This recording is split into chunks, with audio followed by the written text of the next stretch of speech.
The mock draft Friday starts right now. BJ Nix, are you here?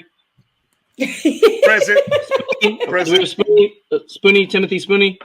Present, sir. Margaret and Mary. Do we have a Margaret and Mary? Yes. Cool. And the margaritas. All right. Class here. We're ready. Let's go. Yes, let's go. Okay. This is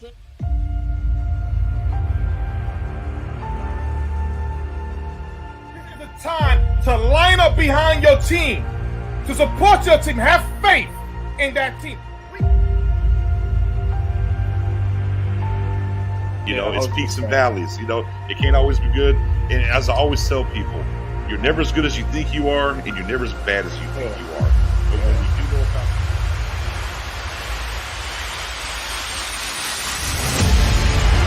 house call, Trevon Diggs, pick six.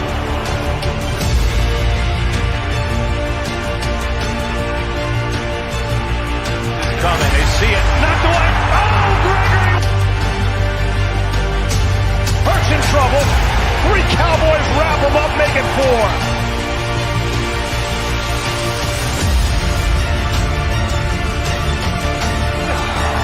Micah Parsons is unblockable.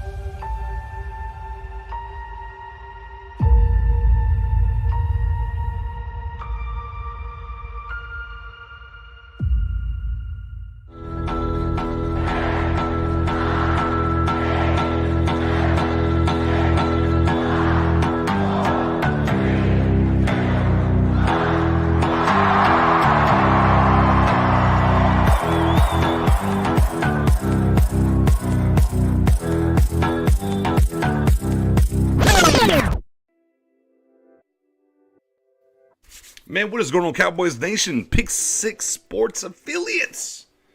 We are now back. Episode 2 of the Mock Draft Friday show, ladies and gentlemen. Appreciate everybody that's in the building. Hopefully your week was fantastic. You know, I had an MRI. I found out that my left knee is basically cooked. It's out of there. I got some cartilage problems. I'm Ron Leary, basically. That's who I am. I'm Ron Leary, basically. I got some ACL issues, meniscus issues. I mean, left knee's cooked. Well, I'll figure it on the backside, but that doesn't stop the content. That doesn't stop what we're talking about because, boy, I mean, we're not all the way in 5th gear yet, Dom or Spoon. We're not all the way in 5th gear yet. right. But, boy, we are definitely – we was in gear 1 last week. We done dropped into gear 2 right now, Dom. We're in gear 2 now in the draft process, man. Man, I just think about the people out there who don't even understand that lingo. They still on the automatic. They don't know what that means. As my guy Ron in the bill says, flag Nick's on his medical. Hey, man, you know, I'm down bad. I'm down bad. You know, it is. You know, it is what it is. Spoonie, we're as we're doing our things in the back channels, we're gearing up, man. I ain't gonna lie to y'all guys. I felt the shift this week a little bit, though. I felt like it was kind of, you know, the Super Bowl happened, and, you know, we're already in the draft content and everything and talking about it. Boy, I tell you, man, I feel like, some things are happening within the draft community and what's going on. Again, look, Gear 3's down the road a little bit, but right now, I definitely feel the drop into Gear 2, Spoonie. How we doing, man? I'm feeling good, man. I'm very excited about this all season so far. I feel that this is going to be something new that we haven't seen in a long time as far as a transition.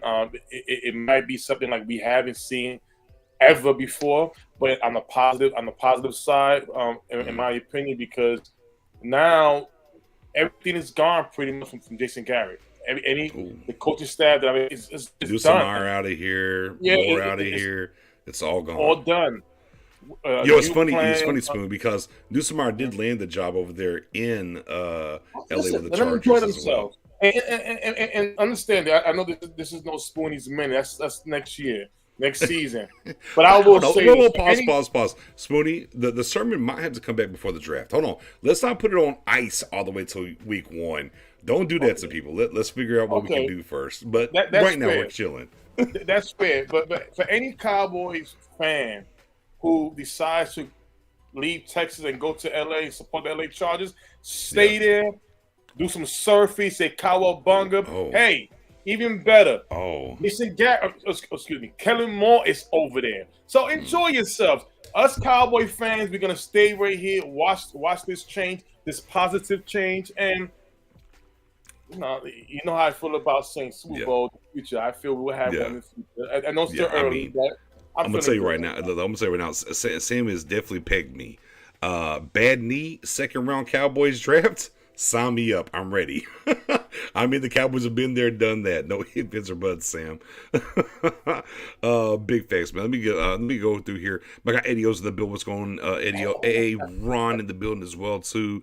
With a quick question, can we talk about Rashee Rice not being able to get off press coverage at all? Can we talk about his his run blocking, though? Can we talk about some other things, not just that?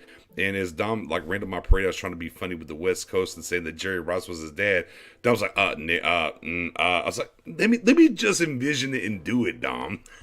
Dom was like, Nix, don't do that. I'm like, all right, fair enough. Yeah, you want to see the Rice with the West Coast. Yeah. I can't do no Rice with Dallas, man. Oh, now, funny point is, before we get into everything, though, the Rice was kind of the high guy, and this is what I'm talking about, going from gear 1 to gear 2 here in the draft process. He was a high guy, right? It kind of feels like ultimately like around the realm, not even just within Cowboys land and what they're doing. Suddenly, he's not that second round guy anymore. Maybe he's coming down the board a little bit, Dom and Spoon. Does it feel that way? Like the heat, the Rice, talk has kind of simmered down a little bit, right? Throughout this process. Yeah. For me, I was pretty high on him, and we all had the comments. It's always a thing, and it is for me.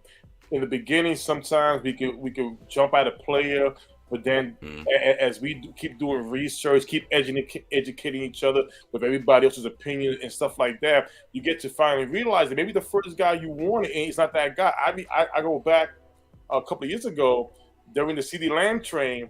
I was high on Jerry Jeudy. And I said on the show, BJ and Miss Mary was on CD Lamb, and I remember BJ called me. He called me that night, but we got to talk. Because I got to talk to you about Lamb and this X, Y, and Z. And we had the conversation, and it was like, no, I see your point. But then when the combines were kicking in, the experts, what they were saying, and it took that one catch that CD Lamb made in one of the drills that I was like, BJ, I know you're at the shop, very busy. I'm buying my Metro card. I am joining the Lamb train. Peace. And this is what happened. So again, I was very high on Rashee Rice, but as you get to understand and learn about the pros and cons and what the players can, what it for the Cowboys, I'm kind of tilting a little bit away from him. I'm pretty much on this Keyshawn Butte guy from LSU. The way I'm looking at, I know it's a risk. I know we're going to talk about that later on, but this is what the draft talk is always about. Sometimes you may stay on one person, but then you may shift as you start learning about these guys coming out. Big facts. To continue the shout outs real quick. DA in the building, what's going on, DA? Alyssa in the building, what's going on? Rich Gang in the building. TC in the building, what's going on, TC? Let me kind of get through some of these people real quick. Gregory's in the building, what's going on, Gregory? Another Rich Gang member in the building, the Rich Gang, the mods extraordinaires, the right kind of guys, Jason Garrett, the right kind of guys. And we are the right kind of guys talking about this draft. Shout out to Jason Garrett in the building as well, too, man. Eddie O over from the space over here, and he already put me on pressure, Dom. Space afterwards. See, he's on that West Coast time. But you know what I said? It's Fridays. I dedicated to this. We'll definitely go back and hit some things up. Steve Mack in the building. What's going on? Yeah, we're definitely getting some draft talk. No ifs, ands, or buts about it. Sure, Garrett, I look younger. My knee isn't, but cool. I'll rock with it. Let's go over here. Hey. Hey, I mean, stinking toxic Joe. All these toxic guys, man. Y'all can't be. Look, TC, man. You can't be calling me Bix. My name is Nix. Come on now. Get that right. I know that being that ends really close on the old on the old keyboard. My guy David Jinks in the building. Man, what's going on, fam? David Jinks in the building as well too. Gregory's in the building. What's good? Everybody, man. Make sure you get a like on the YouTube channel. Make sure you give it a share. Make sure you get it out there. Tell a friend to tell a friend.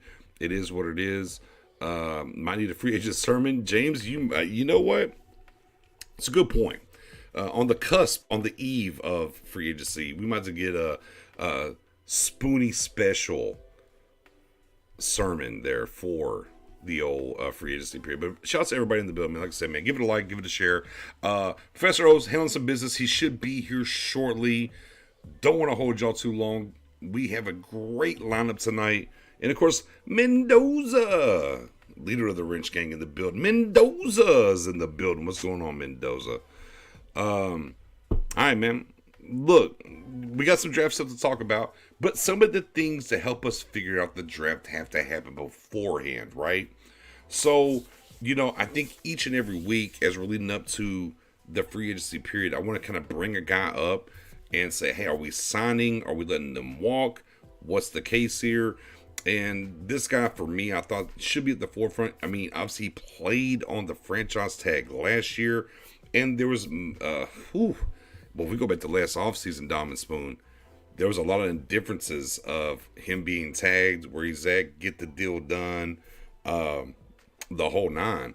And went through the season, things happened. Mr. Tight end Dalton Schultz, Mr. I block on Twitter than in the game better than a lot of people talk about. Although I think Dalton Schultz blocked much better this year on the field, but that's neither here nor there.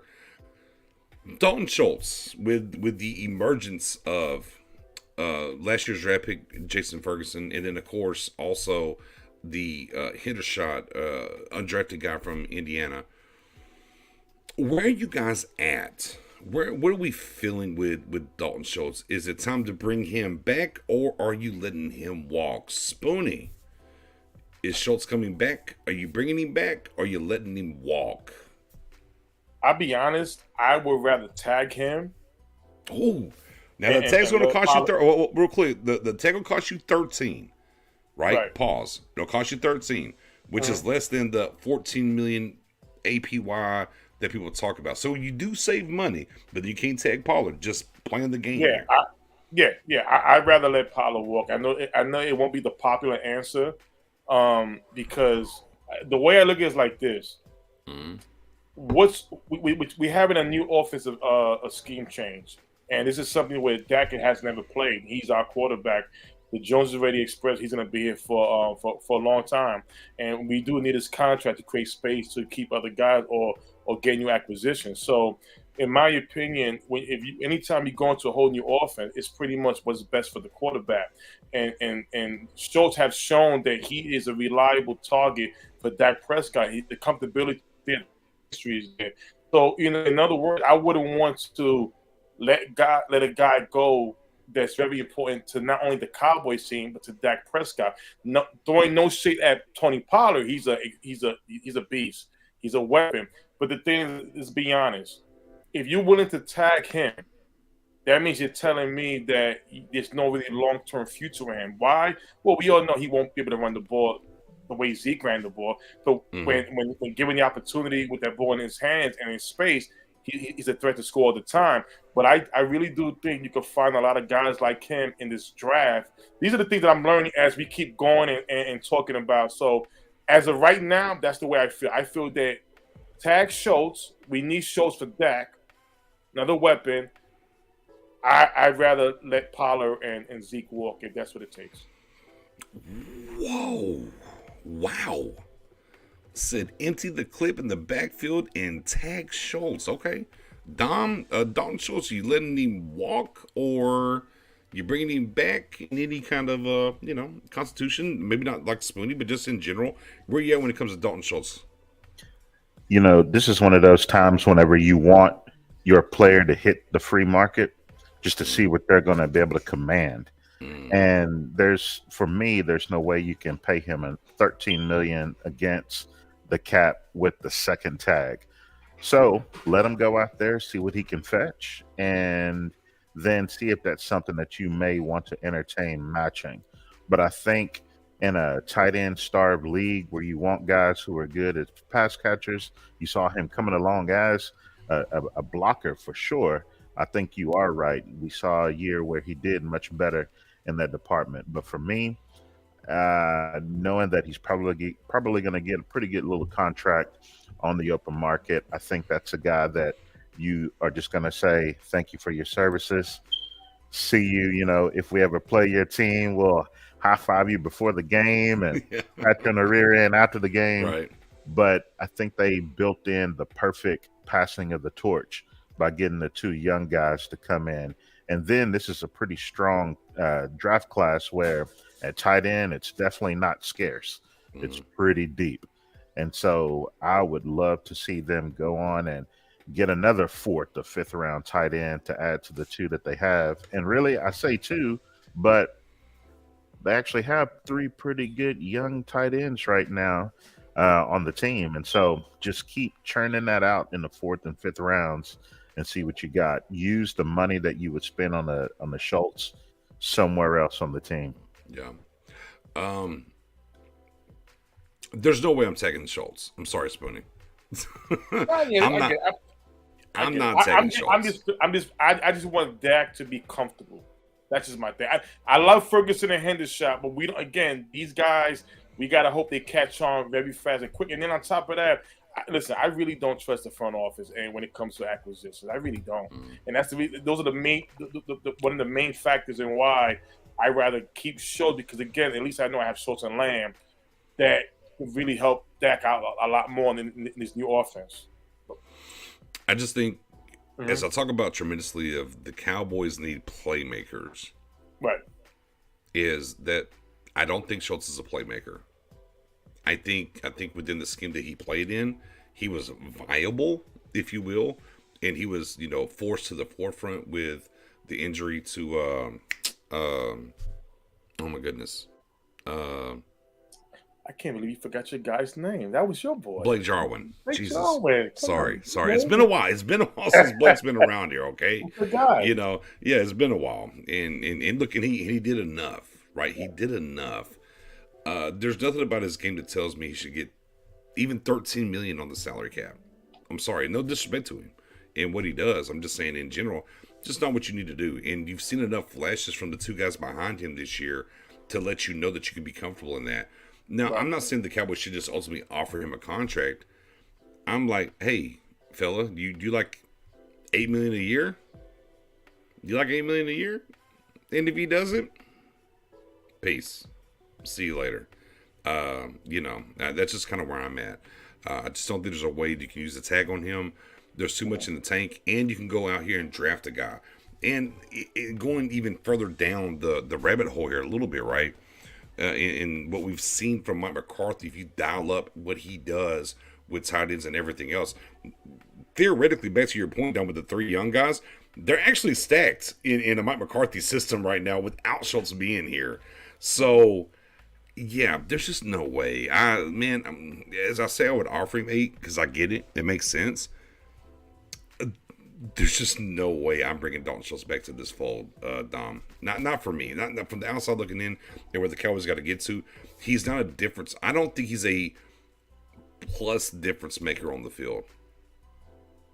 Yeah, and you're right about that. And so that's why this is the time where you just go ahead and let him ride out in the sunset and try to go out and get a tight end that may be able to bring you a little bit more juice, being a traditional pass catcher in today's type of NFL setup. So, there's a number of guys in this draft, whether you want to go extremely early, 26. I know many people are against that, but that would be great value. Or you can wait until the third, fourth round to be able to get a guy like a Sam Laporta from Iowa, who would be a stellar addition to this team. And we know about those Iowa tight ends where they come in, they're ready to produce as far as being blocker, they're savvy, but he's got something to the pass game that he can add, knowing how to fit in those zone areas, getting some yak after he catches the ball. And so, yeah, I just can't see a world where you entertain bringing back Dalton Schultz. Yeah, I'm just, man. I'm him though. When you say first round 26, me. For those that were here last week, I'm not taking a tight end in the first round. I'm sorry. I'm letting Schultz walk, and I'm still not taking a tight end in the first round. And I had an opportunity here to kind of share. Like I just did a thing. It was Wednesday or Thursday. I can't remember what day on Twitter. And literally, I was like, I just went to the first round, saw it was available, and I took the screenshots and I put them out there on Twitter just to see people. And there are guys that wanted to go get the kid from Notre Dame at tight end, and I understand it. I get it in general. Man, there's just no. Hey, I'm gonna let y'all get. Hey, real quick, we're not gonna tell you who's smoke detectors beeping in the comment section. Real quick, y'all put out there who y'all think has the this I don't know who's smoke detector needs a new battery. Y'all can throw it out there and guess we'll let y'all know who it is. I already know who it is. Could be me, could not be me. Who is it though? We're gonna find out here soon. But ultimately, I'm letting Schultz walk, and I'm not allowing a number 26 overall pick to be a tight end. I said it last week. I will down that hill, even in from gear 1 to gear 2. I'm not taking a tight end at 26. Oh no! From a former leader of the pitch train, I'm not taking a tight end at 26. Oh, don't get me wrong. Don't tell me I'll trade for Pitts. That's a weapon. That's not a tight end. That's a weapon. That 26 overall, I'll trade for Pitts. Don't give me that. Don't give me the power to do that. But I'll say this: a lot of fans was high on Dalton Kincaid from Utah. Yeah. You know, with his size, like 6'3", 240. That's not your real. It feels like a tweener. But a lot of fans were very high on him, saying that he's not your that he's a somebody that is a top 50 player. Basically, he's a weapon, not a tight end, a weapon. I mean, listen, at number 26, whoever you take, that's your starter. That's your starter. So with that being said, I wouldn't take a tight end. I wouldn't take none of the tight ends in this class at number 26 overall. But I would trade for Kyle Pitts if you want to talk. Yeah, here's the thing. As a former conductor of the Pitts train, I'm not trading number 26 for Kyle Pitts. I'm not doing it. Kyle Pitts with the line. Don, would you trade number 26 for Kyle Pitts? I wouldn't do it. No, absolutely not. And look, and I was the leader of the Kyle Pitts trade, but I'm not doing it now. Like, look, as we're watching the during this process, the Falcons talk about, well, if just which is actually absolutely asinine to me that the Bears were talking about they might trade Fields, which is mind-boggling to me. And then I hear the Falcons would be like, but we might trade for Justin. I'm like, y'all could have had Justin.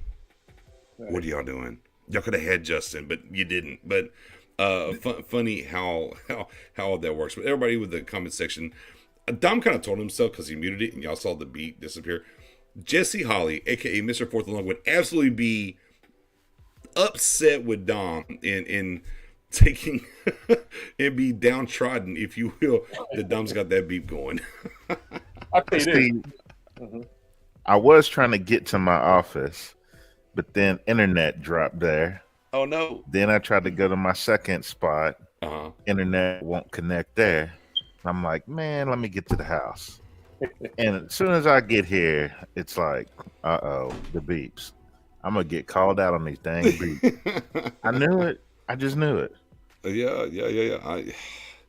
It is what it is. Toxic Dom said, and I'll pivot around here. It says Kyle Pitts in McCarthy's system for only the 26th pick. Hell yeah. I'll let y'all fire off on that. Let me go with Spoonie, then we'll go to Dom afterwards. I mean, Toxic. We're going to sports bar. You're going to sit down. We're going to speak to the owner of the Atlanta Falcons. We're going to say, hey, listen. You don't want Kyle Pitts. It was a mistake. Give him to us. We'll give you the 26th overall pick. And on top of that, we'll throw you a little something later, a little cash under the table. Just we'll do that. Get me Kyle Pitts. That is a weapon. That is a machine. That is something that he will be a threat in this West Coast. In space, slants, whatever you want to do.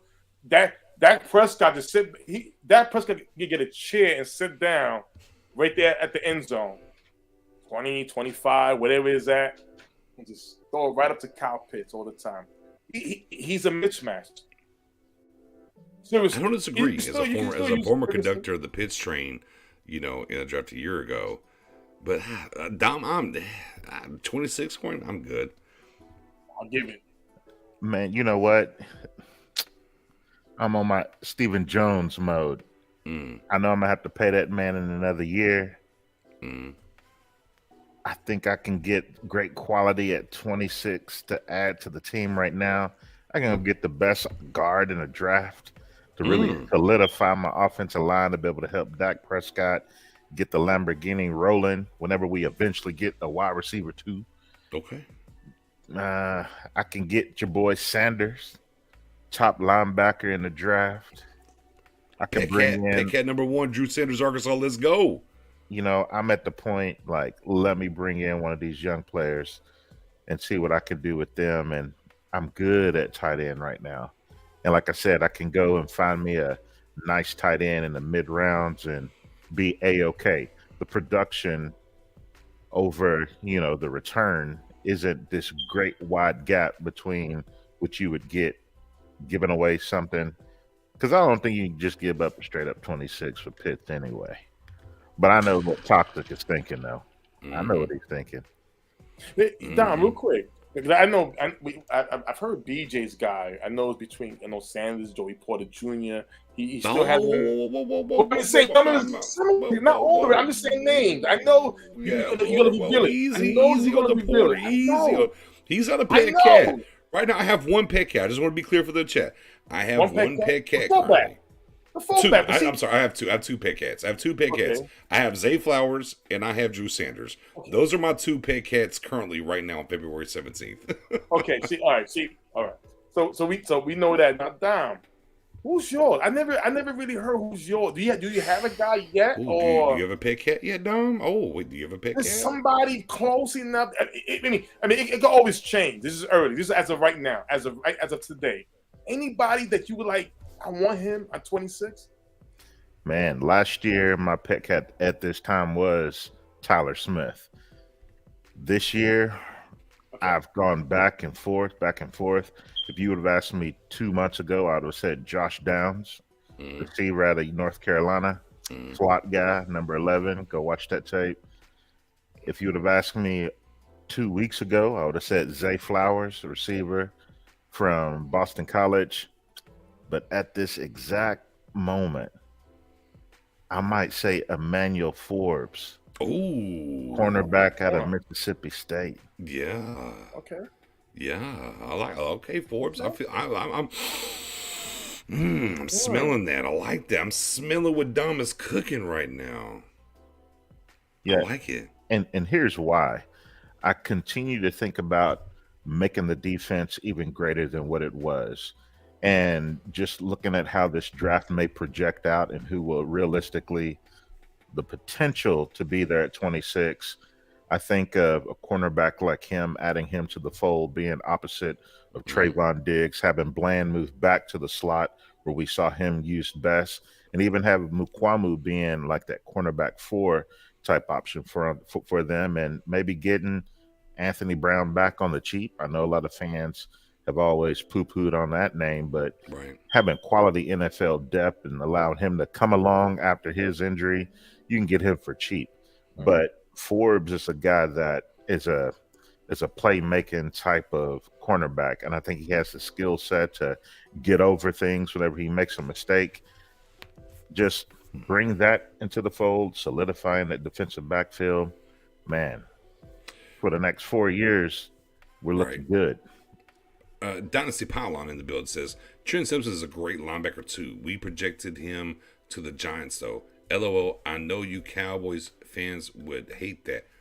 I would honestly love that. I wouldn't. And I don't look. Now, Dom, you're different on him than I am. However, he's just not my linebacker one. I think Simpson's a great prospect. However, sure, take Simpson and push Drew down to us. I would rather have Drew over Simpson right now. Yeah, you know what? I wouldn't mind that at all. And it's not that I don't like Simpson, but I think he has a lot of work to do. He reminds me a lot of the Washington Commanders linebacker that they were able to get a couple of years ago. We're going to talk about that tonight. There, just stick around, brother. Go ahead. Yeah, what's his name? Jamin. Jamin Davis. Jamin Davis. Yeah, he reminds me of Jamin Davis. Like, you see the athleticism, you see the body type, you see the ability to move, but I don't know about does he really see it. He has to wait till plays develop to then get on his horse and be able to attack. And so, he could be that guy that turns out in a couple of years you look back and go, that's the best linebacker in the entire draft. But for right now, Simpson isn't the guy that I would want at 26. So if he went above us, to me, you just now moved a greater prospect back closer to us. Fair enough. Well, that's the Dalton Schultz talking. A little bit of extra on that side. A little bit of extra, going from that back and forth. Real quick, Professor O, he's still doing something. He's going to get here, we think. We'll find out. If not, we're going to rock it out, and we'll make sure we keep the content rolling. All right, guys. So, as we had the question earlier in the chat, let me see if I can find it real quick. Let me see. Boom. There it is. The one question, what is going on with Zeke? Can someone tell me the real deal? Yeah, look, there's a particular hip-hop group called Bone Thugs and Harmony, and they had a tremendous hit back in the day talking about the crossroads. Meet me at the crossroads, yeah, so you won't be alone. Hey, meet me at the crossroads. This is a crossroads moment right now. What's going on with this organization? What's happening with Zeke? Obviously, up against the ropes here with Pollard in general. Now, for us, what we want to talk about tonight is how life would look if you got rid of both of those guys. But let's pivot back. Let's peel it back real quick because the community's out here. They're talking to us currently. And says, the question, what is going on with Zeke? What's going on with Zeke is simply this. For where he's at contractually, and what's happening is it doesn't line up anymore. And we can go back to last offseason, and people were talking about Zeke and what was going on and want to move on. And for us over here at Pick 6, we said, hey, you can't. Like, this is the year you can move on officially. You couldn't do it after last season. And look, and to be clear about him, even on the bad knee, he was the 7th leading rusher with over 1,000 yards. Not much, but over 1,000 yards, right?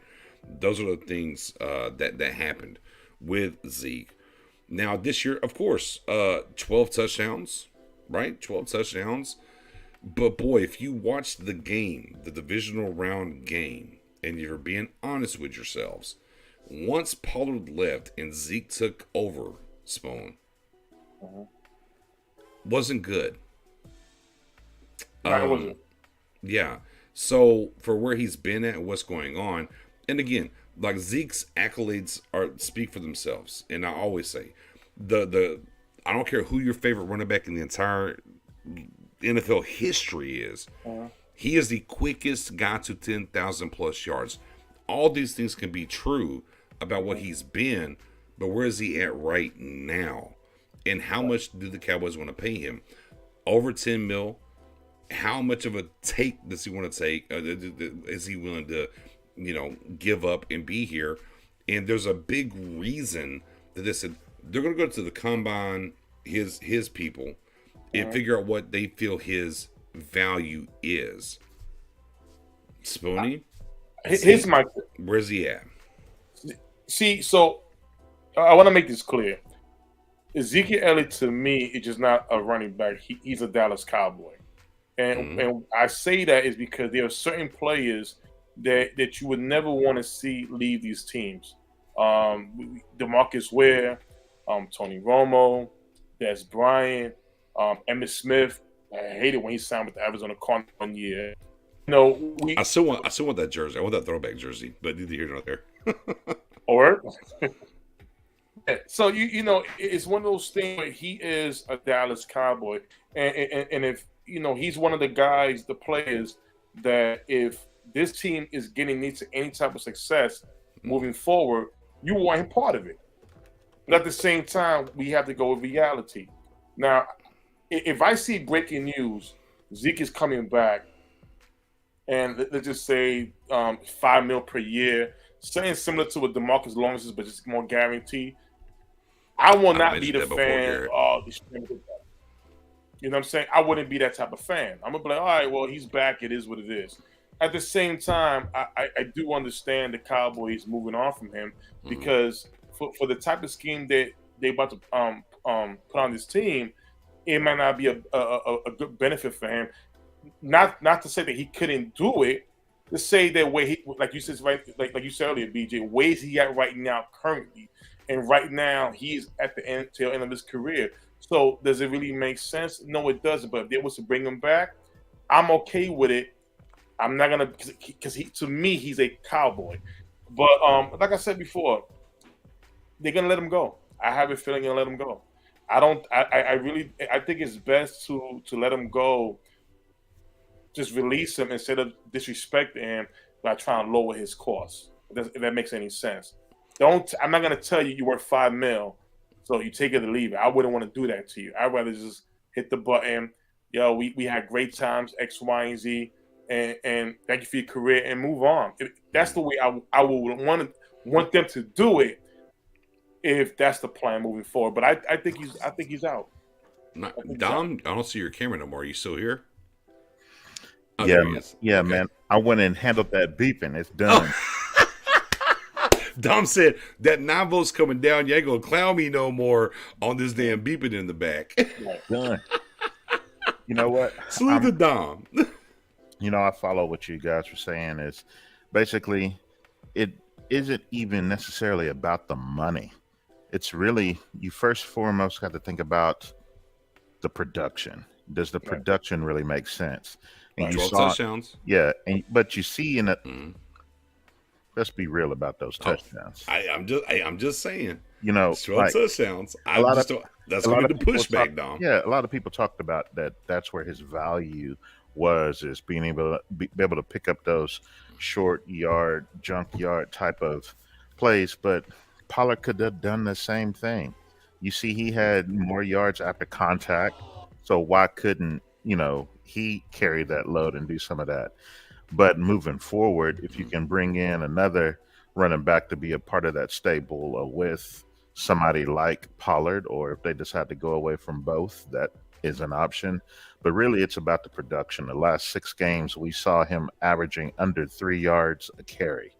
He started out the season great, but near the end, when you need him the most, and even though they spelled him over the season by giving Pollard more shine, you still saw Zeke wear down. And the knee the last couple of years just hasn't looked right. Anytime he get it nicked, then you see his production drop. So even without the money talk, it's about the production first, and then you bring in the money where it just doesn't make sense to have him be $16 million against the cap or with his $10 million base. So at this point, yeah. I'm just ready to move on forward. Move forward, do best by the team, do best by him. Let him see what he can go get on the open market early in free agency. Don't wait until, the money is already dried up and do him dirty like that. 10-4. And with that being said, Professor O, get him one more time. Let me get one more time. In the building. Oh, how we doing this Friday, brother? I'm good. Happy Friday, everybody. Hope you guys had a great week. It's just had to put the little one to sleep. He was having a rough night. But yeah, I had a great week of work, and I'm ready for the draft, for the actual NFL draft. But I'm really excited for our mock draft because each week we're seeing difference in opinion on certain players. And in our group chat, we're like, hey, did you notice this? Did you see this play? Yeah. Let me show you this clip. Go back and watch that game again. So we're kind of testing ourselves with some, checks and balances to make sure that we're calibrated so that our pick six mock draft and big boards are good to go. So it's exciting time of year. I know that, we're not where we want to be as a franchise right now, but maybe this draft and this offseason can be a step towards that. So we'll do what we can to help identify players. So if nothing else, you guys as fans know what to expect in the draft, and hopefully the Cowboys listen to some of the stuff we're saying, because I feel like we're on pace right now. Dom has 100 people or something you've evaluated already. So we're good. We're in good shape. Man, shout out to Jerome says, man, you guys should be nominated for a sports award. Appreciate it. Hey, look, what you can do is go over to Pick Six Sports right now in live time. Hit that sub, comment over here, because we can see all the comments from all sides. And, man, we're going to line up the chat for you, man. Come over here and sub to the channel as well, too, my guy.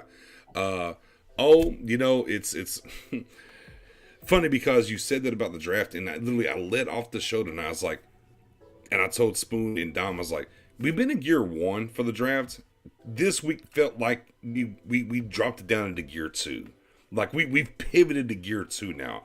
Gear 3 maybe a little bit of ways, but boy, we're in gear 2 right now for the draft. We felt the shift. I'm with you. I feel the shift right now in what we're doing, man. Yeah, I mean, it's exciting. And I want to give a special shout out to our mod, Elazer Mendoza. That's not actually how you say it. It just makes people mad when he says that. But I love Elazer. Elazer Mendoza in the house. So our guy Mendoza and Dom all season long. So week 1, when we're talking Bucks football, week 17, when we're talking about game prep, Dom and Mendoza every single week were consistent with at least 2 players in this draft. So not talking about guys that just started watching in January. Like, these 2 have been on it since September. I think they may have actually started in August. Every single week, consistently dropping guys that we're all just now collectively learning about. And our guy Elazer was like, yo, have you seen that? I'm going to stop calling him that because it makes him mad. But Mendoza. No, say it anyways. Elazer. So, yeah, Mendoza and Dom, both shout out to them. They crushed it. There's a lot of guys that Nick, Spoonie, and I don't want to say we just discovered them, but we just started investing more time into them. And these guys already knew about them 4 months ahead of time. Yeah. So it's crazy. No, man. That's the male. Elazar Mendoza, for sure. Leader of the Wrench Gang and Dom, I always prop them up. Whether it's here in the spaces, wherever, man, they do a great job. They help us. They tremendously in what we do and what's going on. And for me personally, and we talked about this on the space earlier tonight. Like, I used to start my process before the other side, like late November, early December. But now how things roll, I can't get there till damn near when the Cowboy season ends, and it helps me to give me the points of where I need to go look. Hey, go look here. I'm like, okay, well, I didn't know about him because things are rolling. So, no, big props to them. And look, and that's what we bring to y'all every day, all day, and try to make sure we highlight those guys. With that being said, though, I do want to get you real quick. Oh, you joined late. I stretched out the Dalton shows as long as I could to get you here. But let me find out. Schultz, are you letting him walk or are you re-signing him? I'm letting him walk. And right, it's not. Hold on. Spoonie said tag him. No, absolutely not. So Schultz is an interesting guy. Schultz is an interesting guy. I'm sure you did, Spoonie. Schultz is an interesting guy because Dak genuinely loves him. Like, he may not be the most popular guy in the fan base because he blocks people and is not the easiest player to interact with. And obviously he made a lot of money this year and dealt with some injuries and didn't replicate what he did the year before. But later in the season, you saw Dak and him kind of get on the same page again. So Dak trusts him. Light up the chat. He swapped over. He swapped over from Facebook. He hit the sub. He's over on this side. Make sure y'all light up the chat for our guy Jerome. He pivoted from Facebook to YouTube. Man, light up the chat for him real quick. Go ahead. Not to cut you off there. Go right ahead, sir. No, you guys spent a lot of time on it, so I'll be super quick. But yeah, Schultz, he's a good tight end. He's not an elite tight end. And if you're not an elite tight end, I'm not going to pay you elite money, so I'm willing to let him walk. And we saw good things from Ferguson in small doses. We never really took advantage of what his skill set is. And we have Peyton Hendershot, Sean McEwen's back for one more year. And it's a strong tight end draft class. So best of luck to him. But yeah, I'm not re-signing him.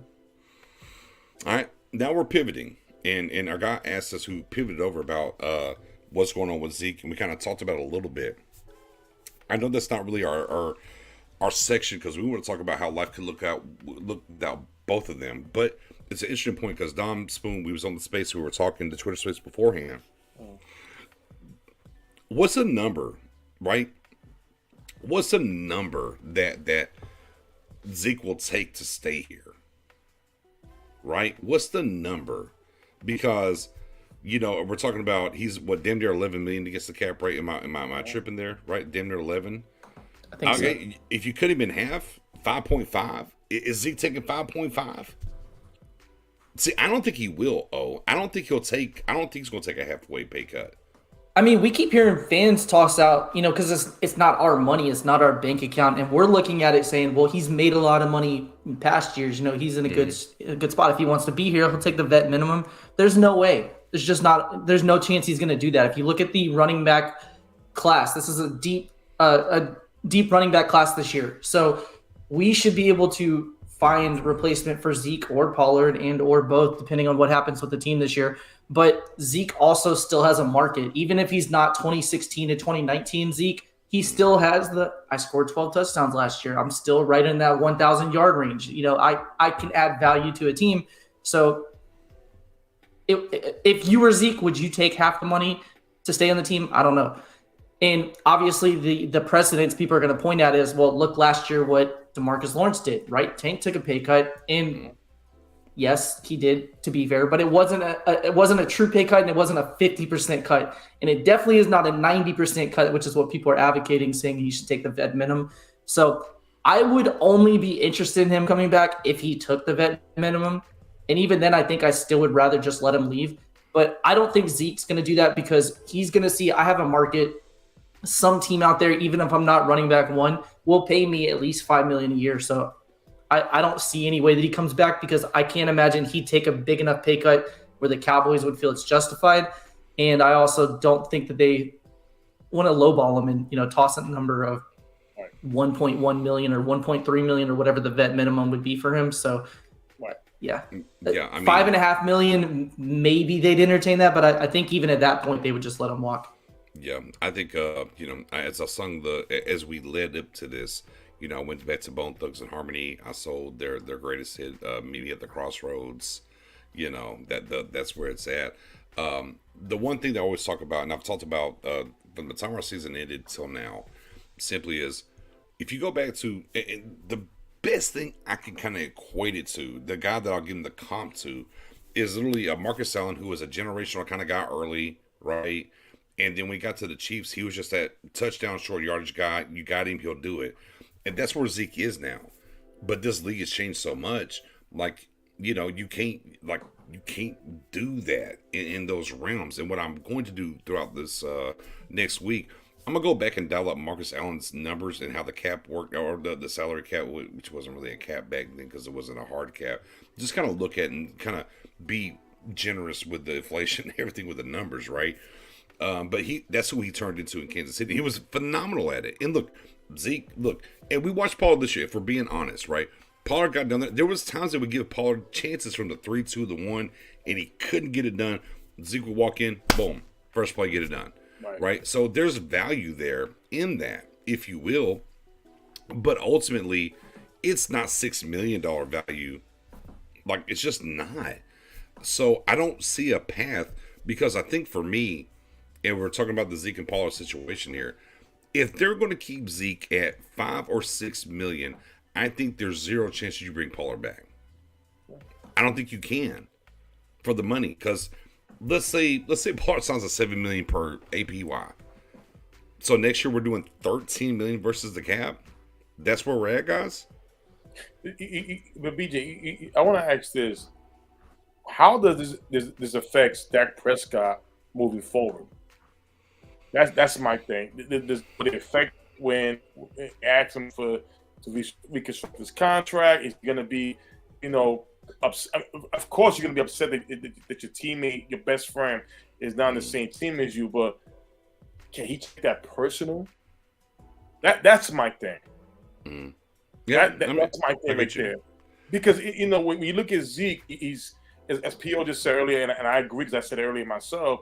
You don't want to lowball him by telling him the kind of deal you really think you want to give him. It's disrespectful. Who wants to hear 2 or 3 mil? Hey, it's disrespectful. You got to just let him walk the same way you let Marcus walk, Emmitt Smith walk, Dennis Bryant, just like that. But the thing is that those guys, I've never really seen them with another player like be that close. Dak and Zeke came in the league together. They're best friends. They came on this team together. How does this affect Dak Prescott moving forward? It may sound like a crazy question to ask, but hey, I think it's relevant. I think it's relevant, Spoon. I think it's relevant in that range. I will pivot on that and spin the block here, and that's a different question.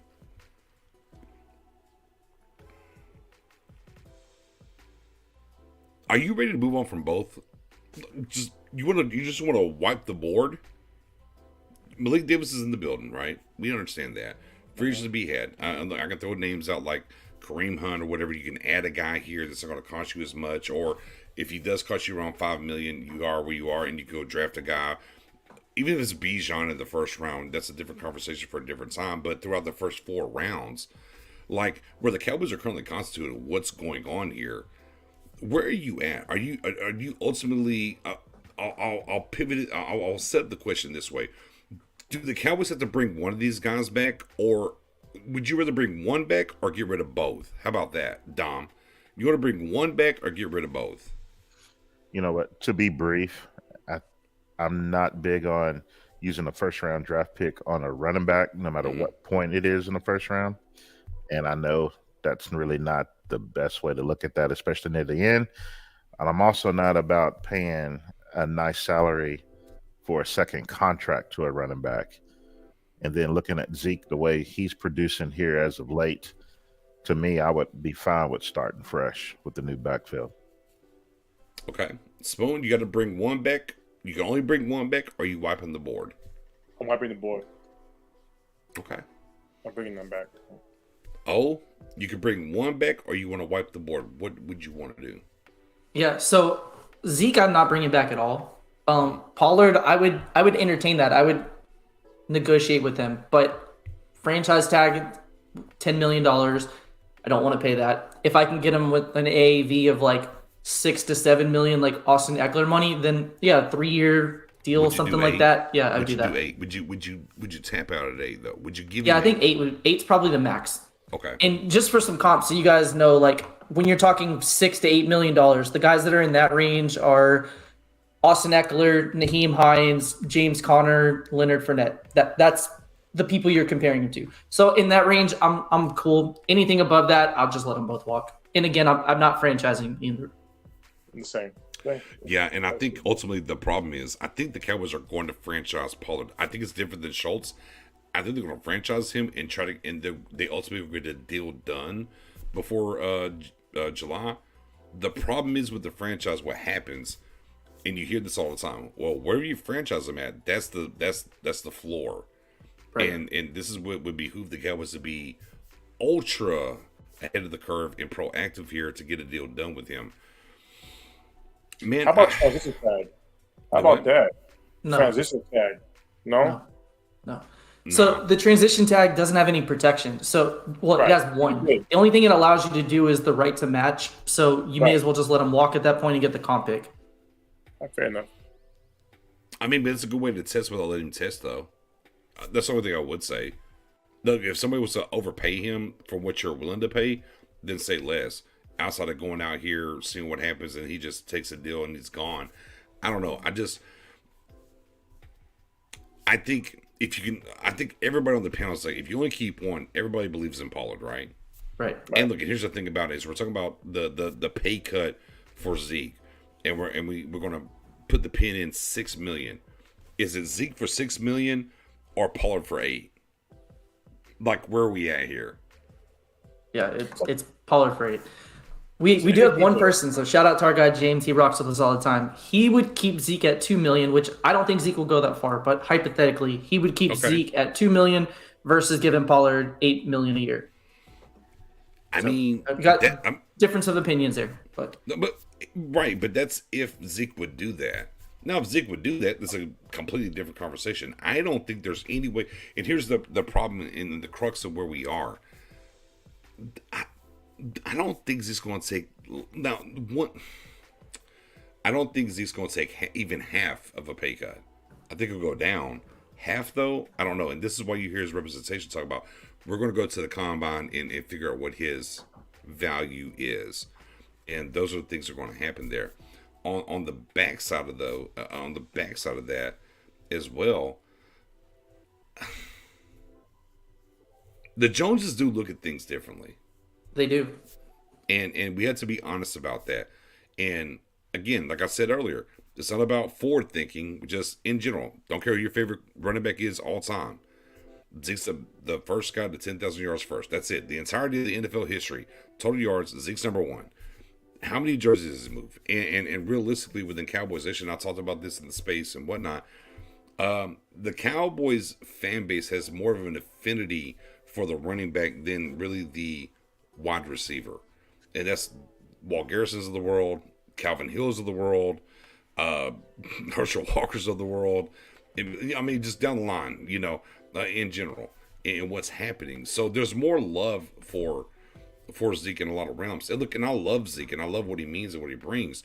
But you have to tell the cold, hard facts of where he's at currently. And for me, look, I knew there was things that were happening and need to move on. But here's where I cannot lie to myself, Dom, Spoon, is the divisional round, right? Because the one thing we're doing in Cowboys Nation is we're trying to find our way outside the divisional round, right? Mm-hmm. Pollard left. It wasn't Malik Davis. It was Zeke, right? If you want to be in your heart, you got to say it here in the chat. You got to say it anywhere. In your heart of hearts, go back and watch that game from once Pollard left and Zeke showed up, and he was the bell cow at that moment. Moving forward, and tell yourself and look yourself in the mirror and say, "Oh, we can still win with Zeke and being the number one." It's not there. And look, and it hurt me. And things I told you on the back show, I was like, "Oh shit, it's a wrap." Like, it's not there. Like, it can't happen. Not against those teams and those kind of things you have to do in the playoffs. He's not that anymore. Some of this is front office failure for where he was to where he is, right? However, no. Once Pollard left and he entered the game, man, that was a wash for me. Well, don't you think the 49ers defense, if anybody of them, and sometimes players are candid and will just be honest with you, but don't you think if you asked a 49ers player, what was the feeling for you guys when that happened? I bet you anything they said, oh shit, we only have to worry about CD. That's it. They now have one threat. That's all we have to focus on. The other guys, like if a Noah Brown or guys like that beat you, then you'll live with that, right? But you don't want their best players to beat you, and now I only have one threat, one concern, and that's it. Like, that's the reality of it. Yeah. Yeah, and the way I'm sorry, Don, go ahead. Yeah, the way I put that is, all right, let's even pretend that both of them were dynamic still and great running backs, and now it's time to pay them. One of the things that I always think of is my old high school coach who was a linebacker at North Texas and played in college against the Oklahoma State team that had both Barry Sanders and Thurman Thomas on the same team. And he said, at the time, Thomas was the starter, Barry was the backup. And, Thomas was electric, great himself. But they knew that it was just something different about when Barry touched that rock. Yeah, he ran Thomas up out of Oklahoma State. And so it was like, man. And like for us, we got Pollard, who is the electric one. Zeke isn't nowhere near what his top peak performance was. And so, yeah, it's kind of like even the players, like sounds of the game, you can tell they all know that Pollard is just a different animal. And so definitely that's a good way of putting it, Professor O, talking about, San Francisco or any team that they play, they would much rather see a Zeke carrying the ball, him being schemed into the game plan, than a Pollard toting the rock and being schemed into the game plan. Yeah, I mean, the Cowboys currently on this roster offensively, they have 2 playmakers. It's CeeDee Lamb and Pollard. That's it. Just is what it is. Go ahead, Spoon. Let you blame. No, I was going to ask. In today's mock draft, are we gonna do it based on? I'm sorry. No, go ahead. I'm like, ooh, where you going? I like it. Where we at? Oh. No, in the mock draft, are we gonna base? Are we gonna do it with a scenario of Zeke and Pollard are both out off this team? Not yet. I don't want to do that yet. I don't want to do that yet. But that's a great question because that pivots us to our number 3 topic, draft philosophy. And I think it's a great conversation. We talked about this all week about how we wanted to go through the draft and our philosophy and whatever. And I think everybody, not just this panel, everybody in the chat and around the realm, when you see mock drafts from people, and from the old school Mel Kipers of the world, and everybody has a philosophy. And not that one's better than the other or whatnot, but you believe what you believe. And I thought, realistically, as we got to episode 2 of our mock draft Fridays, I thought it was a very good point in time for us to kind of talk about our philosophies and what we feel, to let y'all know when we get to the mock draft, and it'll give you an idea of what we're looking at and what's going on, and y'all can kind of chime in on that. So it's a good share and go back and forth moment here. So our draft philosophies. You haven't got a chance to lead off a topic tonight. You came at the right time. So what's your draft philosophy though? Yeah, so really I think you basically have to start at this spot. This question. Do you believe in BPA or not? Okay. You hear the analysts talk about it, you hear former coaches, players talk about it, fans bring it up all the time. Let's make sure we bend the block on that before you go too far. But yeah, I like that. Yeah, I'm just going to do that little bite size and then let you guys talk. Yeah. So the question is, do you actually believe in BPA or not? Or is it BPA within reason? Or is it BPA with contingencies added to it? That's the question, because depending on how your answer is, you will draft differently than somebody else 100% of the time. Yep. If you actually are a true BPA person. Because if you're a true BPA person, you say, well, I know that value may not be great here, but I'm taking Bijan if he's there because he's the best player. Or are you a person saying, but positional value matters, because you can't be BPA and positional value. Those are 2 separate things. You can be BPA to an extent, but I just wanted to bring that up. And since I asked the question, I'll tell you guys where I am. I am mostly BPA, but I do have contingencies, and I'll be very clear of what mine are. I believe, and you may not agree with this, but this is how I feel to my core. There's 5 positions that I value, that if the best player on the board fits one of these 5 positions, no matter what I have on my roster, no matter what else is on the board, I'm taking them because I always want to improve those positions. And for me, those are quarterback, receiver 1, so that could be a wide receiver 1 or tight end 1. I want a Jamar Chase or a Travis Kelce. I don't care who it is. I want to improve that position anytime I can. Tackle 1, so again, whatever my blind side is. Edge rusher and a CB1. So if any of those 5 positions are available, I don't care if I need a guard, tight end, defensive tackle, whatever. I'm taking that position because I always want to get better there. Every single offseason, I'm looking at, is there a better quarterback that I could get? Is there a better receiver? Is there another receiver I can add to what I have? I want to get better at those positions. So that's my philosophy. If those 5 positions are available, I take BPA no matter what I have contract-wise, what I drafted last year. I don't care. I always want to get better there because to me, that's the most important spots on the roster. Aside from that, I'll flex a little bit. So that's where I'm at. All right. Spoony, your draft philosophy.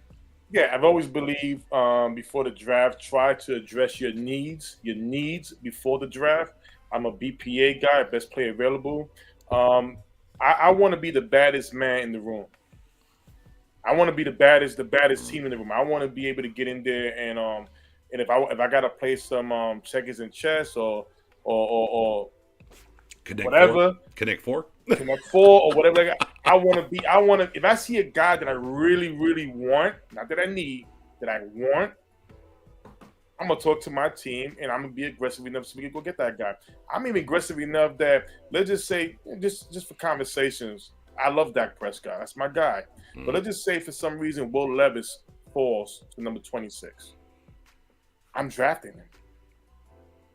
Unless there's a good trade offer for me where a team will say, listen, we'll throw a first round pick next year. Be ready. They want to come back into the first round. We'll give it another second round pick in the first next year. That's entertaining. I may go with that. But if nobody calls me, I'm taking the BPA, best player available. That's just the way it's always worked. Because anytime we have seen Dak went down and things didn't go our way. I mean, except for this year with Cooper Rush, we don't have Cooper Rush this year. We have Will Greer. But at the same time, if something comes your way where you can invest for the future, why not get after it? I mean, this is part of the draft. A lot of teams who go after need, they shoot themselves in the foot. No disrespect to any Eagles fans watching, but we could go back to the draft. I forgot the year, but they needed a center, and they drafted I forgot the guy's name, but he was a fireman. He was the best center in the draft, but at the same time, overall, he was not even in the top 100, and they drafted him in the second round, and Eagles fans went crazy at Radio City in Manhattan. So it's things this is why before the draft, you want to address all your needs. That way, during the draft, you feel comfortable getting the guys that you want, regardless if you really need that position or whatever. 10-4. Dom, your draft philosophy. Yeah, I know. In order to really talk about draft philosophy, it's all about what are you doing in free agency before it. And I think that's why, you've mentioned how you would love to see it be the opposite. Let the draft come first, then free agency. Oh, yes. But, Yes. I like the way it currently is because you got to know where are the strong suits within a draft. Like, where are the deep positions? Where are they scarce? And in free agency, that's when you want to address fixing some holes. So first, look at the pre-draft process. But then when the draft comes, when it comes to the first round, I'm particularly more on the side of playing it safe. Of course, it's going to be a player that you have a high draft value on, but just play it safe. What Professor O mentioned is thinking a lot along the lines of those premium positions that you definitely want to be able to have, because those are your cornerstone players that are going to set you up well for the future. But for me, I think about playing things safe. And we've seen Dallas do that before. Then on day 2, I kind of shifted just a little bit, where I go a little bit more of best player available with the caveat of, what are my positional needs? And if a player is still near the very top of his position group and I have a high value on him, that's when I want to take him. And then day 3, those are the guys where I'm looking for traits. You may have a huge deficit in your game. There might be many weaknesses, but do you have certain traits that I feel like I can develop? I'm also looking at the major medical guys where, if things go well, man, you just got a day 2 type caliber player with a discount. And so that's kind of the way that I play it. Love it being safe. Love going after guys in the second day where they're still high in their position group with the value. And then on third day, taking a chance on guys that I see a lot of potential in. Yeah. Real quick before I go, I'm going to give this. Actually, that's not true, because if you did the draft first and then afterwards, there would be more vets get signed, in my opinion, to be honest with you, because you're drafting in. If you want really BPA, it would happen if you did the draft first prior to free agency, and that would put more value on the vets of getting signed and more money going up. But that's a different conversation for a much different time. For me personally, let me tell you what. Here's where I'm at. BPA is a lie. Just being honest with y'all, it's a lie. It's a hot buzzword. It's what people like to throw out. Organizations, people, draft heads, the whole nine. BPA. BPA is a lie, because you can go through the last 10 years of the first round, second round. BPA doesn't happen that often. It doesn't. It's BPA by position. It's positional value first, and then that, because where we're at in the draft right now, currently, right? If it's not a cornerback, wide receiver, quarterback, left tackle, what am I missing here? There's another. What's the other one I'm missing? Defensive end. Defensive end, right? Guess what? There's 32 picks in the first round, 32 of them. So if it's by BPA, then I mean, shit. I guess it should. I mean, positional value, whatever. What's going on? What's happening? That's what everybody should say. It's foolish. It's not happening. Like, so whenever the Chiefs come up on the board and the best player available is a quarterback, they should take a quarterback. It's not happening. It's a lie. It's a fallacy. It doesn't happen. It does not happen. Hey, let's go back to when the Cowboys drafted Micah Parsons. Don't take an off-ball linebacker. Don't do it. Shouldn't do it. Off-ball linebackers, which, let's be clear about off-ball linebackers. Majority of the league plays nickel, 2 linebackers in the middle, more so than the 4-3 and the 3-4 base formats and everything else. Stop talking about off-ball linebackers and what's going on here. Like, catch up to the league and what's going on. You typically have 2 linebackers on the field, not 3 or 4 anymore. It's not the league now. It's not your daddy's league. All right, it's not my league. I'm 45. It's not. I'll be 45 this year. It's not my league anymore. It's different. BPA is it's a hot buzzword. It sounds great, and you want to do that. Hey, real quick, y'all give me who you think the ultimate BPA, regardless of position, what's going on. Because people will go like, well, the Cowboys took Lamb. Actually, they had a need at wide receiver then. They did. And I talked about it leading up to the Lamb pick. If Lamb's on the board, they should take him. There's a need there. Just is. Going back to last year, now here's what's funny about the positional thing that and everybody else was talking about, though. All right. They actually had a safety ranked higher than Smith. They took Smith, though. Tell us what that is. Positional value played in. Positional value does matter. I'm not saying you throw it out the window. That's not what I'm saying. But when you talk about the top 5 positional values and what's happening in general, you can't do those things. So, yeah, BPA sounds fantastic. It's great to talk about. If positional value mattered that most, so teams that are drafting 1 or 2 and they have a quarterback and there's a quarterback on the lane, why would you trade out? Take the best player available. Sit there, pick him. Who cares? But they don't. They trade out. That's what they do. Because it's not that. It's just not. It sounds great. It sounds fantastic. However, that's not how this thing works. And I think a lot of times through the draft process and what's been going on, specifically for me and what I've done for a long time in over the last like 7 to 8 years, the BPA thing really popped about 10 years ago. BPA, because they want to push out the narrative, the NFL and things like that. And you should, like, ultimately make your team better irregardless. It matters. You should do that. Playmakers, do that. Do those things. But ultimately, it's not how the teams work. It's not how the draft works. But it's fun because we're making the NFL a 365-day around year. Let's use BPA. Let's push that. Let's do that. But you see time and time again that they don't do that. It's not what happens. Positional value, to me, matters more than BPA, even though I talk about, like, everybody can't draft those 5 positional value traits throughout, but it matters. And that's why I say when I go back into where the Cowboys were drafted at 26, and just using the Bijan Robinson scenario, and I'm going to say, maybe I'd say Gibbs at 26. I'm just whatever. Taking a running back at 26 is much different than taking a running back at 5 or 4. The Cowboys with Zeke Elliott. Yeah. The draft positional stuff matters from the trade value, what's going on, what's happening, the whole 9. So if Bijan, let's say at 26, Bijan is the highest graded guy on your board. You're taking a right guard to make sure he can go play left guard? Because he's never played left guard? Osiris? Or are you going to take the highest rated player on your board at Bijan as a running back? I'm taking Bijan. What's the BPA? What's the BPA, guys? Bijan. We're talking about BPA. Be BPA true. Be BPA. You're going to say the guard that played right guard, who's never played left guard, has a higher positional value than Bijan Robinson at running back. Ain't about the trade back, James. We don't get that. We don't get that out.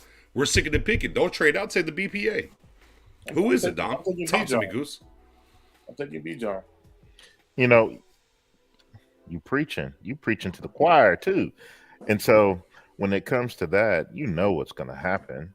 I don't care what's going to happen. I'm asking you what you would do. I ain't talking about Steven or nobody else. We do that a lot here. I'm asking my guy, the Deacon Dom, on Friday. What's Deacon Dom? Is it Osiris or is it Bijan? Are you taking the right guard to go to left, or are you taking the number one running back? I'm pulling. Come on, BPA. I'm pulling a Zach Martin. Okay. Who played left tackle and moved him to right guard. Oh, he played across the line. Don't you do that. Don't you do that. These people don't know. He played all across that line of Notre Dame. Don't you do that. No, he didn't. No, he didn't. Played two positions. He played two positions. Both tackles. Yeah, he played. But that's still the right. He played right side, though. Still. That's all I'm saying. I'm getting the slow-footed, sluggish, big old behemoth playing that guard because to me, I value that more. I think I can find a running back later. You think you can, but that's not BPA, though. Exactly. So, again, that's why I'm just saying BPA is a facade. It is. It's a facade. Spoony. Yeah. Listen, I'm taking Bijan. I'm taking BPA. I'm believing in it. I understand what you're saying. You make a lot of great points. I'll take it back into what Green Bay did with Aaron Rodgers and Jordan Love. They had Brett Favre there. Everybody passed on Aaron Rodgers. They drafted Aaron Rodgers. I mean, did it hurt the team? No, it didn't, because when Brett Favre finally got off the team, even though it was a 2-year wait, Aaron Rodgers came on board. We're talking about the MVP, right? Well, now look what's going on right now. He may be getting traded. They had Jordan Love right there waiting in the wings. I mean, there are benefits where you could take the BPA once your guy. Jordan Love was the BPA. That was a flex by this coaching staff to say, "Hey, we don't believe in you." But came back in the first round and get him to get that 5-year deal. So I mean, no, don't get me wrong. You are right, DJ. Because let's just say in the perfect world. Can I give you an example? So this is a second-round pick, but a true BPA, no matter who we have, is the Patriots having Tom Brady, still with a lot of life left in his career, and taking Jimmy Garoppolo, who a lot of people thought was the first. He was clearly the best player available and not a need whatsoever, but they still took him. That's not a first-round pick, though, so that changes things too, but I'm just throwing that out there. You thought at that point in time in that draft going into that was the best player available in the second round? Yeah, at that spot, yeah. I do. Okay. And it wasn't a position in need whatsoever. And it was somebody they drafted knowing he's not going to play. I'll give you that. But that doesn't happen often. There's anomalies. There's anomalies. And that's why I thought it was worth talking about, because just on our panel alone, we have 4 people that at some point in your life, whether you believe it today on February 17th or not, probably heard someone say BPA and you're like, yeah, that makes sense. Yeah, sure, I would draft that way. But when you're presented with the options, all of us, well, you said it's a facade completely, but all of us said maybe BPA in certain situations, or BPA kind of, or in this round or at this point, but none of us were actually like, yes, well, I guess Spoony was, but 1 out of the 4 of us was like, yes, absolutely BPA no matter what. I was BPA, but only at 5 positions. Anything else, I'm not BPA. And the chat, you see the same thing. So it's just interesting because you're going to hear that a lot. So when we're doing mock drafts, and you see our draft selections that we're coming up at, and as a war room together, we're all scouts or executives, or we're banging the table. We're banging the table, and we're making these picks. It's important to know why we make these picks, and you may look at PFF's rankings or the Draft Network or whatever board we're using at the time and say, well, why would you not take this player? We want you to understand our logic and where we're going at with that. And so as your top 5 did have a running back in it, Did not. Spoony, you had a quarterback there. Who was that quarterback you said? Oh, I was Will Levis. Just example. So at 26, Will Levis or Bijan Robinson? If those are my 2, I'm taking Bijan because I don't like Will Levis at all. So. Yeah, well, I'm thinking which is great because there's fluidity within that. That's why I said BPA sounds great, and ultimately, and look, here's the thing about it: it does sound great, and ultimately, that is what you want to do. Like, I do believe in BPA. Don't get it twisted. As I'm saying, it's a facade to a certain extent. I absolutely believe in BPA, and you want to be as true to that as you can. This is why I believe it's always BPA by your needs. It's always that.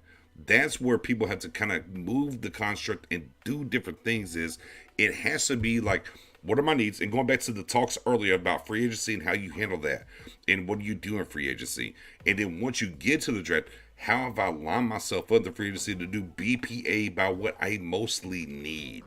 And I think that's just kind of for me, I think that's the temperament of what we have to look at is it sounds great, but it has to be BPA by need. The ultimate BPA, no matter what, doesn't work. And there's not one single team in the NFL, period.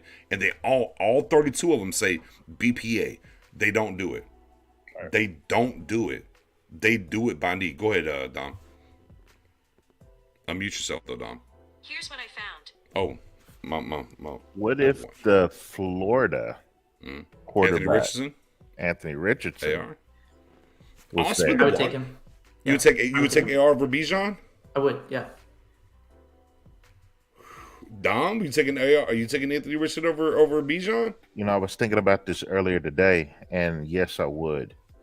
Yeah. Okay. And the reason I say this is because no matter what happens with Dak Prescott's contract, whether he gets it extended or he plays hardball with his agent and just play out these last 2 years, to me, he's on a 3-year stretch anyway before you're deciding on what to really do with him. Because if you haven't advanced in the next 3 years, there's that thought of he's now 33. You're seeing a lot of guys starting to fall off around that 34 mark.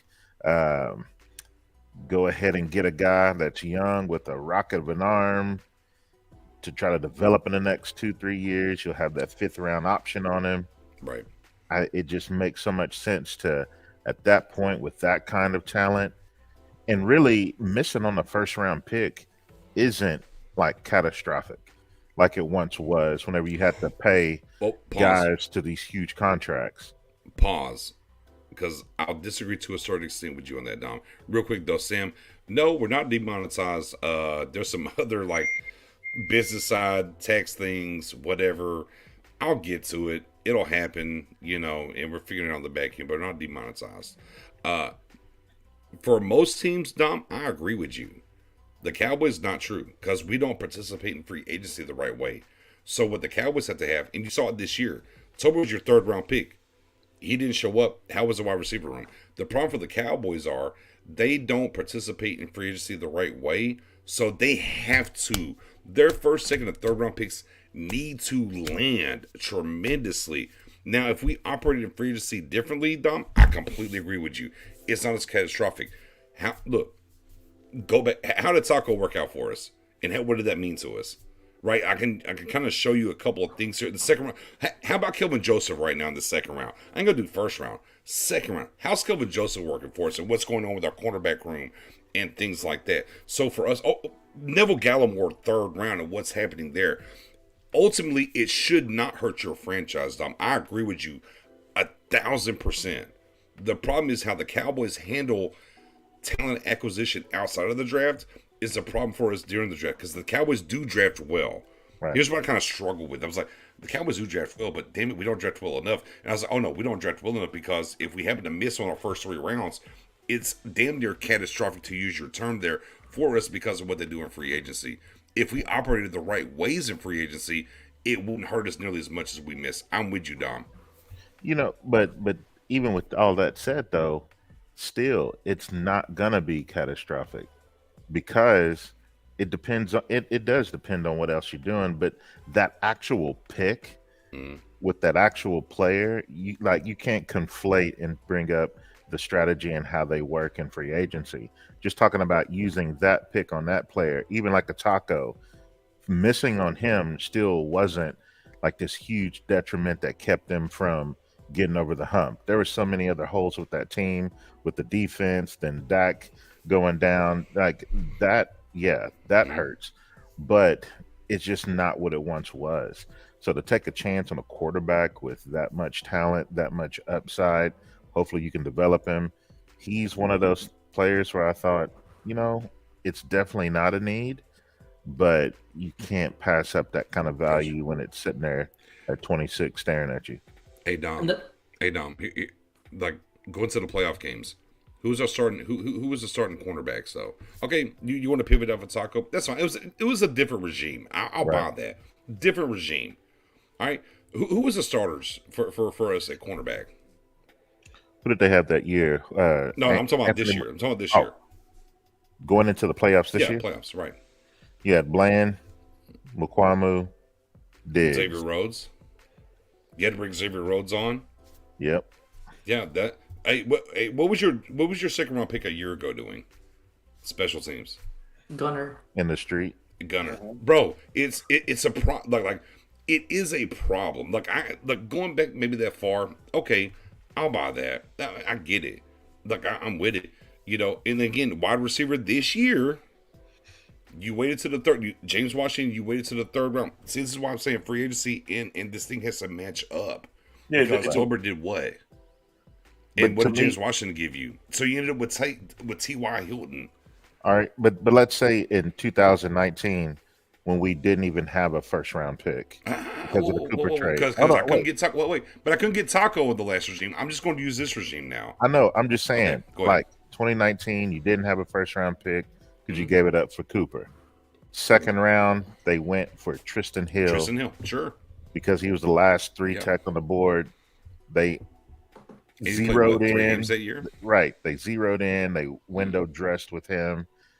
But imagine if they would have gone and gotten the better player that was still available in that draft. But yet, let's say they did have that first round pick and would have picked a quarterback like that and just let him sit. If they would have just gotten a better second round pick, their problem is what they're doing on day 2 of the draft. They continue to window dress. They continue to go after guys that you would want to use that 4th round philosophy, like I brought up earlier, of, 4th round, go for the medical guys, go for the guys with a lot of traits. Which they did with Clark this year, finally. Yeah. Jesus Christ. Yeah, window dress. Yeah, window dress if you want. But in the 2nd, 3rd round, go with more safer picks, and they just simply don't do that. That's when they try to get too risky, too bold. And so to me, man, if you got a talent like that staring at you in the quarterback, take him. Yeah. Just be smarter with day 2. I got you. And look, I think they're smart at day 2 at times, more so recently with this coaching staff than the last coaching staff. Shout out to Diggs. You know what I mean? Right. Shout out to Sam Williams. But ultimately, overall, for the past decade, it's not been good. It's not been good. But I mean, you got Diggs, you got, whatever. Connor Williams? Yeah, Connor Williams. I still consider Connor Williams a good second-round pick. Yeah, a good pick. Here's the thing, though, where the Cowboys are, and this is the other thing about the draft and the way it talks about, is in this construct, though, the BPA thing, to a certain extent, gets pushed out of the way. How's your team constructed? Forget free agency. We haven't got to free agency yet. How's your team constructed?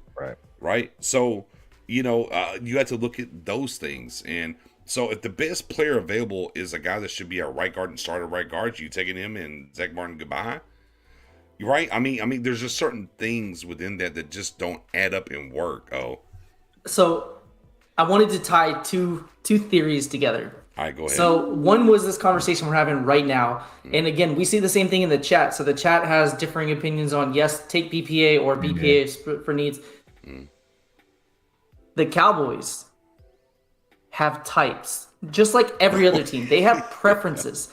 So shout out to the draft show on DallasCowboys.com. They did a show yesterday, and it was our girl Aisha. Salute to Aisha.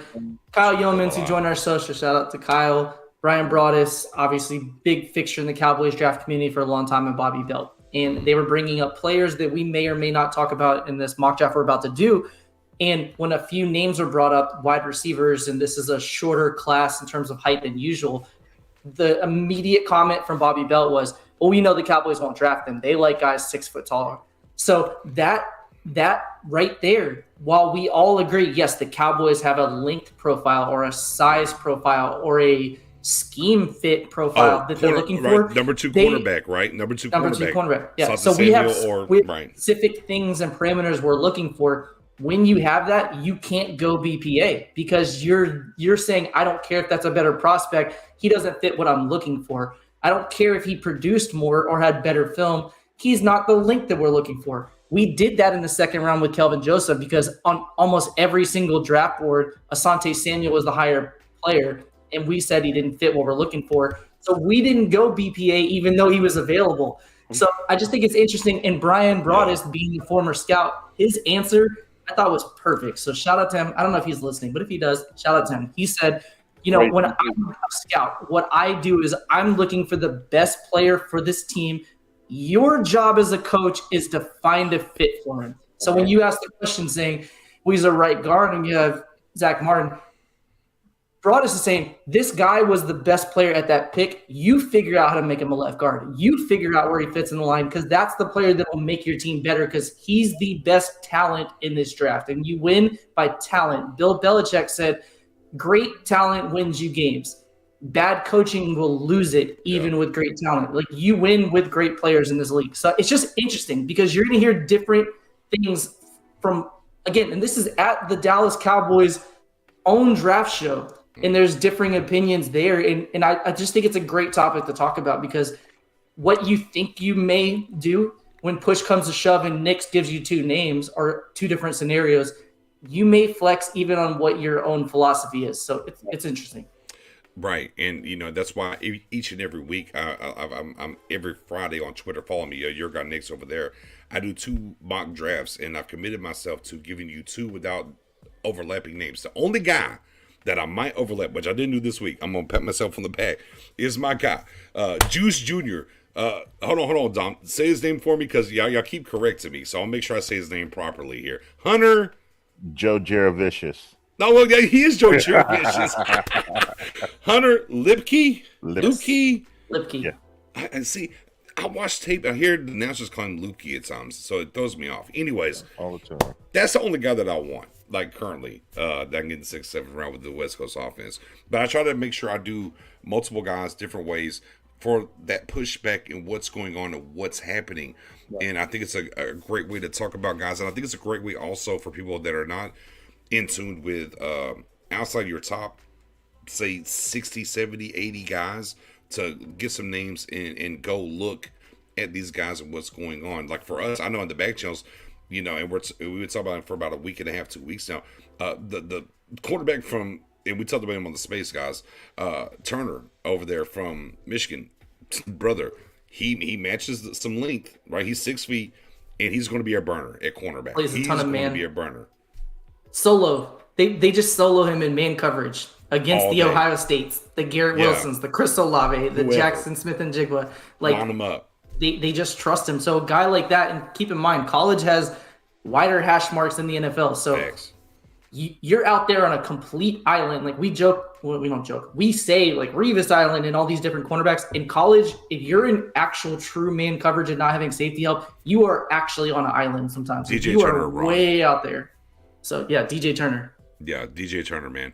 Look, go dial him up. I think he's going to be a guy, as we talk about this stretch of things of risers, fallers, and, Rice from SMU kind of seems like he's kind of going down the lane right now. Your mock drafts, you see Drew Sanders, my pet cat at a linebacker, by the way. You're not getting, look, I'm going to tell you right now, I'm going to take him every time in the 3rd round, too. You're not going to get Drew Sanders in the 3rd round. I'm sorry. I think DJ Turner's another guy, too, that's going to go up as we get to the Underwear Olympics. People turn on the tape a little bit more. He's going up the board. I think he's going up the board. You guys want to tell them what he's running right now? Like in draft prep? Like So he's training at the same facility that Tariq Woolen ran last year. Yeah. And Tariq ran, I believe it was a 4.27 or 4.28 at the combine. Yeah. He's at the exact same center, and he's running 4.24, 4.26 right now. Like he's going to he might be the fastest player in this draft class. Facts. He might run faster than Jalen Hyatt. Like he's going to light up the combine. So he's a guy like Tariq Woolen last year that you can get in the 4th or 5th round every single mock draft. Yeah. Real life 2nd round pick. Because teams are like traits. He has these traits, and he balled out for the Seahawks this year. So he's going to be one of those guys that right now when you see people suddenly moving him up the draft board, there's a reason. Yeah, again, the one thing you can't coach is speed, and he's got it. And back to the tape, and you talked about, and look, and shout out to because he dropped some 1-on-1s and everything and whatever. When he says man against Ohio State, I don't care who the wide receiver is, it was him, and he wasn't getting beat. That's going to fold forward throughout this process of what's going on. So, to circle back though. I'm going to circle back here and put a cap here before we go to the live mock draft and get up out of here. Is that your philosophy all of our philosophies have contingencies. I think that's the best way to put it, Dom, Spoon, I think all of our draft philosophies have contingencies no matter what. So is it BPA-ish? Ish. I like the ish. With the star, little asterisk. Ish. And I think Dom and Spoon, y'all are crazy. I'm not taking Anthony Richardson at 26. I'm sorry. I'm not taking the retired AR-15 name.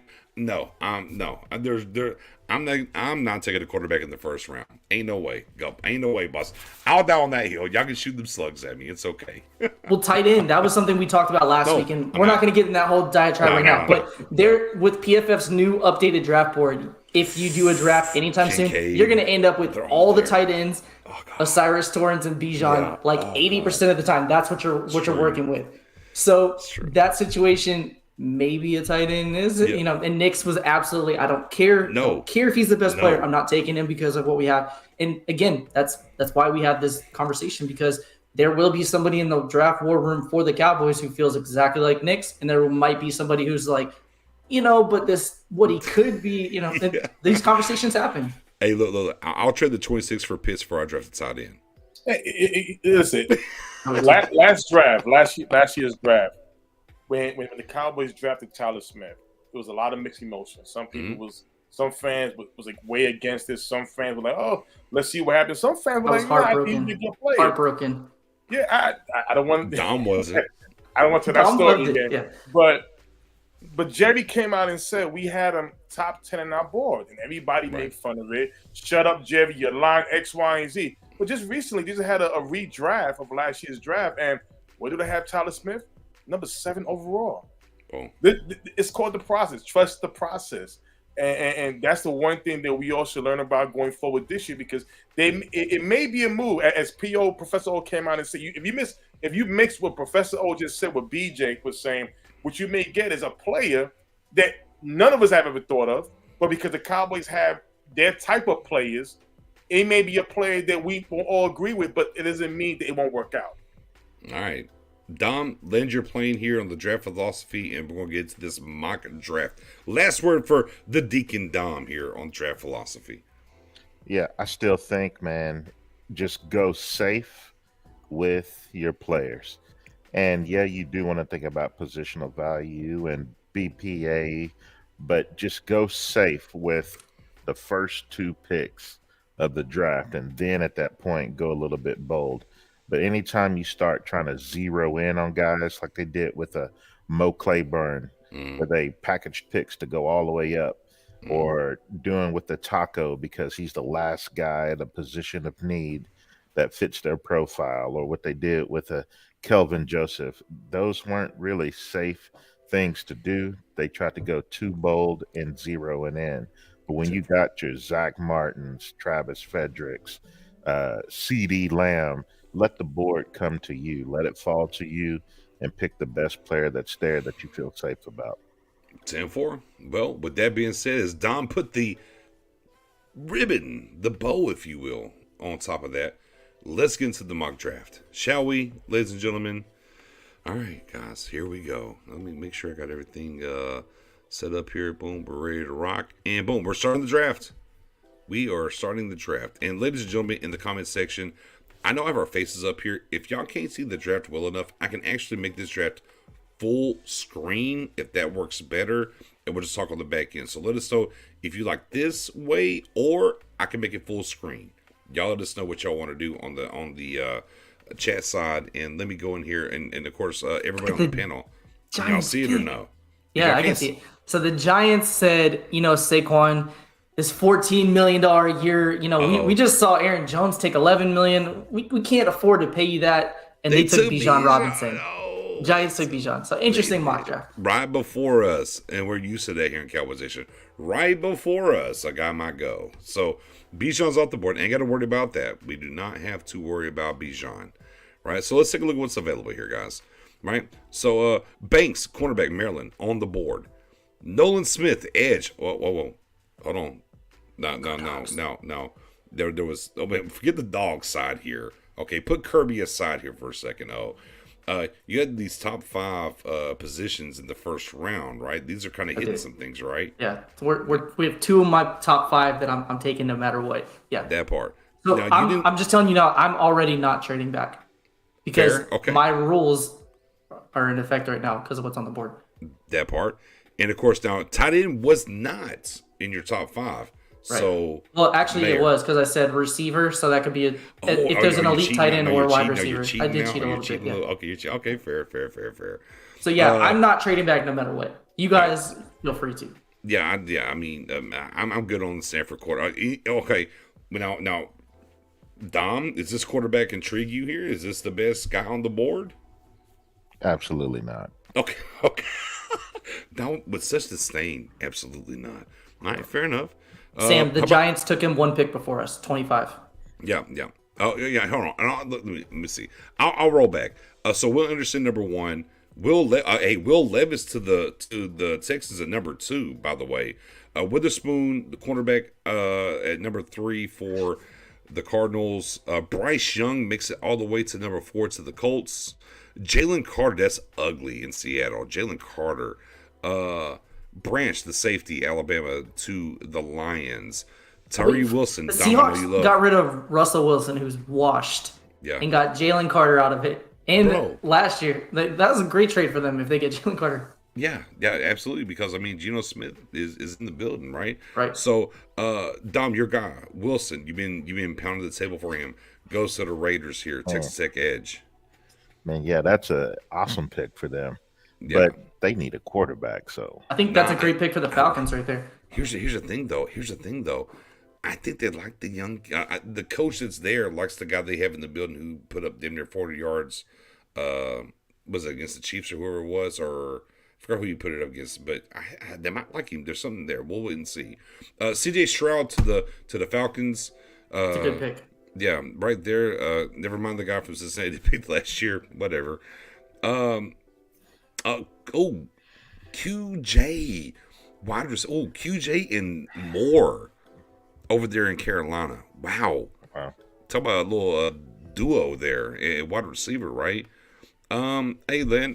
Shout out to the Eagles, and they took Van Ness. We'll see what he's got at the edge position. Titans go Oregon, Gonzalez. Texans backdoor Will Levis. They get a little protection there with Peter. Don't dare ask me to say his name from Northwestern. Go ahead, I know you get the pronunciation. Skoronski. Yeah, he's just Skoronski. Boom. Okay, fair enough. I didn't want to screw it up. They get way harder in this draft. There's some challenging ones. Anthony Richardson going to the Jets. However, side note, Derek Carr is meeting with the Jets. Put that on the back burner. D-line. How you feel about that D lineman there? Huh? From Pitt. That's that's really rich for him, but you got a 3-tech that slashes like him.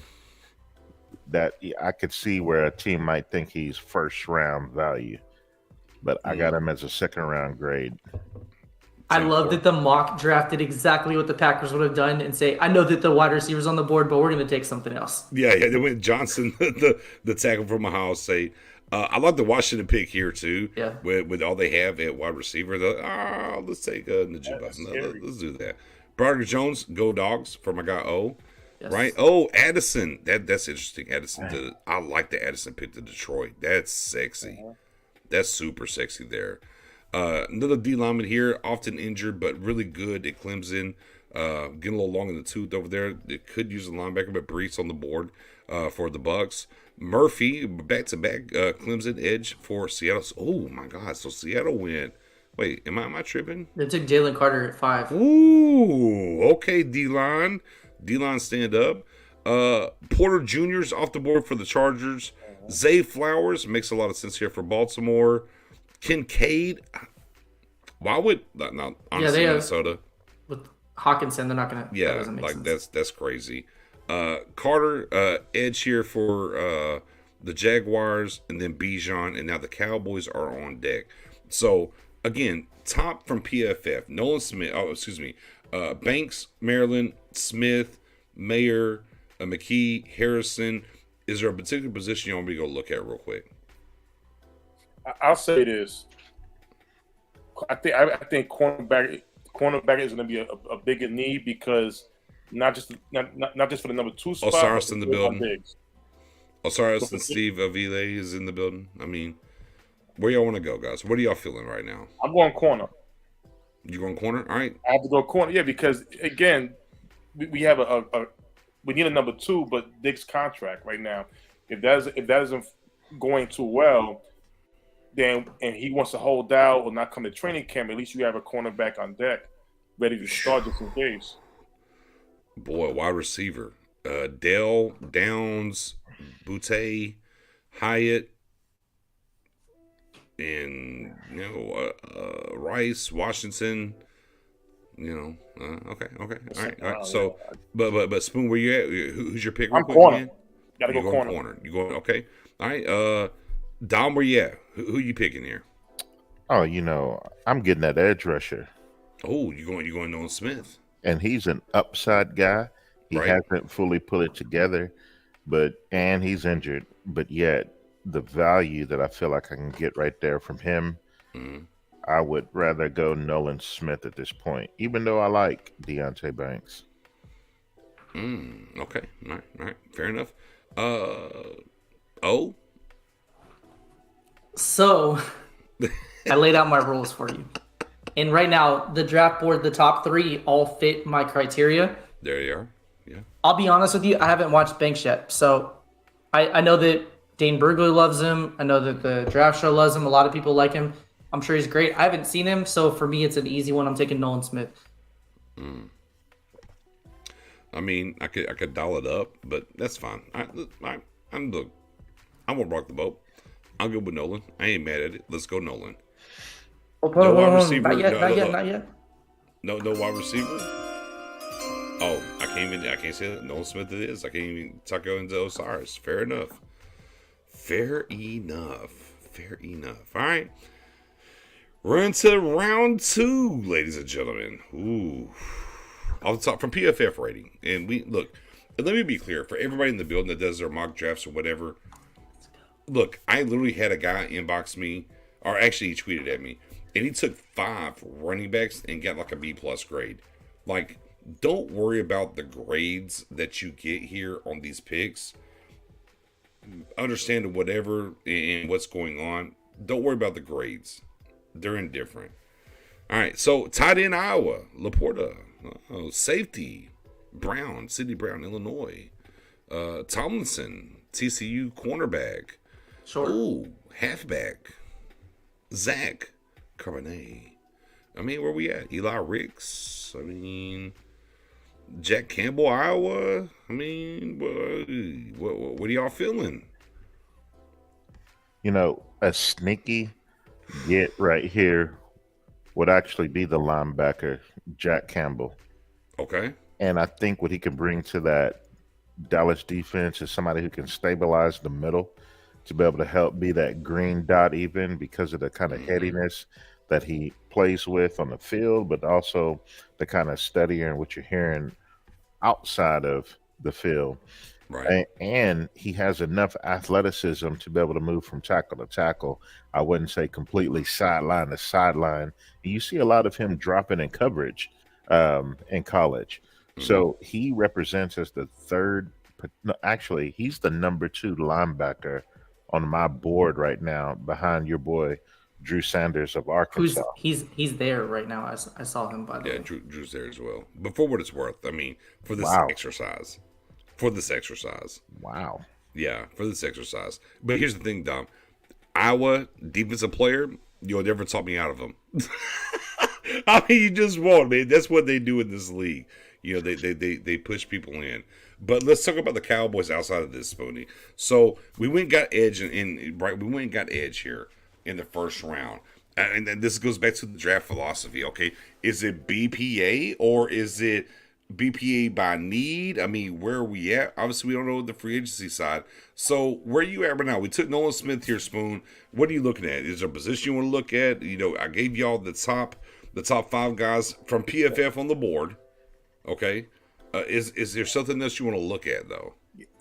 I'm looking at running back and cornerback right now. Again, running back. Let's go running back then. Let's start there. Let's go running back. All right. Cabernet from UCLA. Oh, Devon. The Speed Demon from A&M. Professor O's guy, McBride from UAB. Tank Bigsby from Auburn. Miller. Spears still chilling down here from Tulane. A little draft love. So that's where we're at running back. And what was the other position, Dom? Spoon? Cornerback. Corner. You want to go corner. Hold on.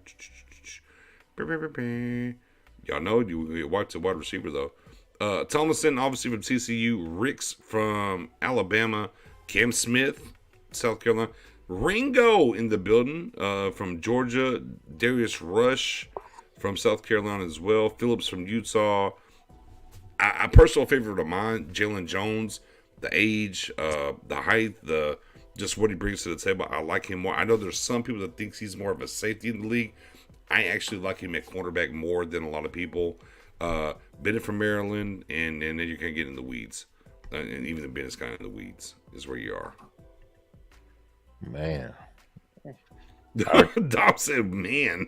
I got my pick. All right, do y'all want to look at wide receiver? Anything else, or y'all good? Y'all want to roll? So receiver. Receiver, okay. Receiver right now. I thought I saw Parker Washington. When you got Wyatt. You got Wilson from Stanford. You got Rice from SMU. You got Parker Washington, and then there's a drop. Ooh, wee. But I do like A.T. Perry. But you know, again, Tyler Scott, another guy we need to look at there. Dom. Oh gosh. Trey Palmer. Speed Demon from Princeton. Oh, Mims. I do like Mims as well. So the guys that I've seen so far that jump off the screen: Jalen Hyatt, receiver, Tennessee. Also, Keely Ringo, cornerback, Georgia. And then, who else? Oh, Jack Drew Campbell. Sanders. But then, Drew Sanders being there. What's the guards looking like? Oh, you're pulling up right now. Okay. Yeah, I'm right there. So I feel he's already gone. Yeah, Titman, Voorhees. Yeah, Patterson. Yeah, I'm good there. I don't need to see anybody else there.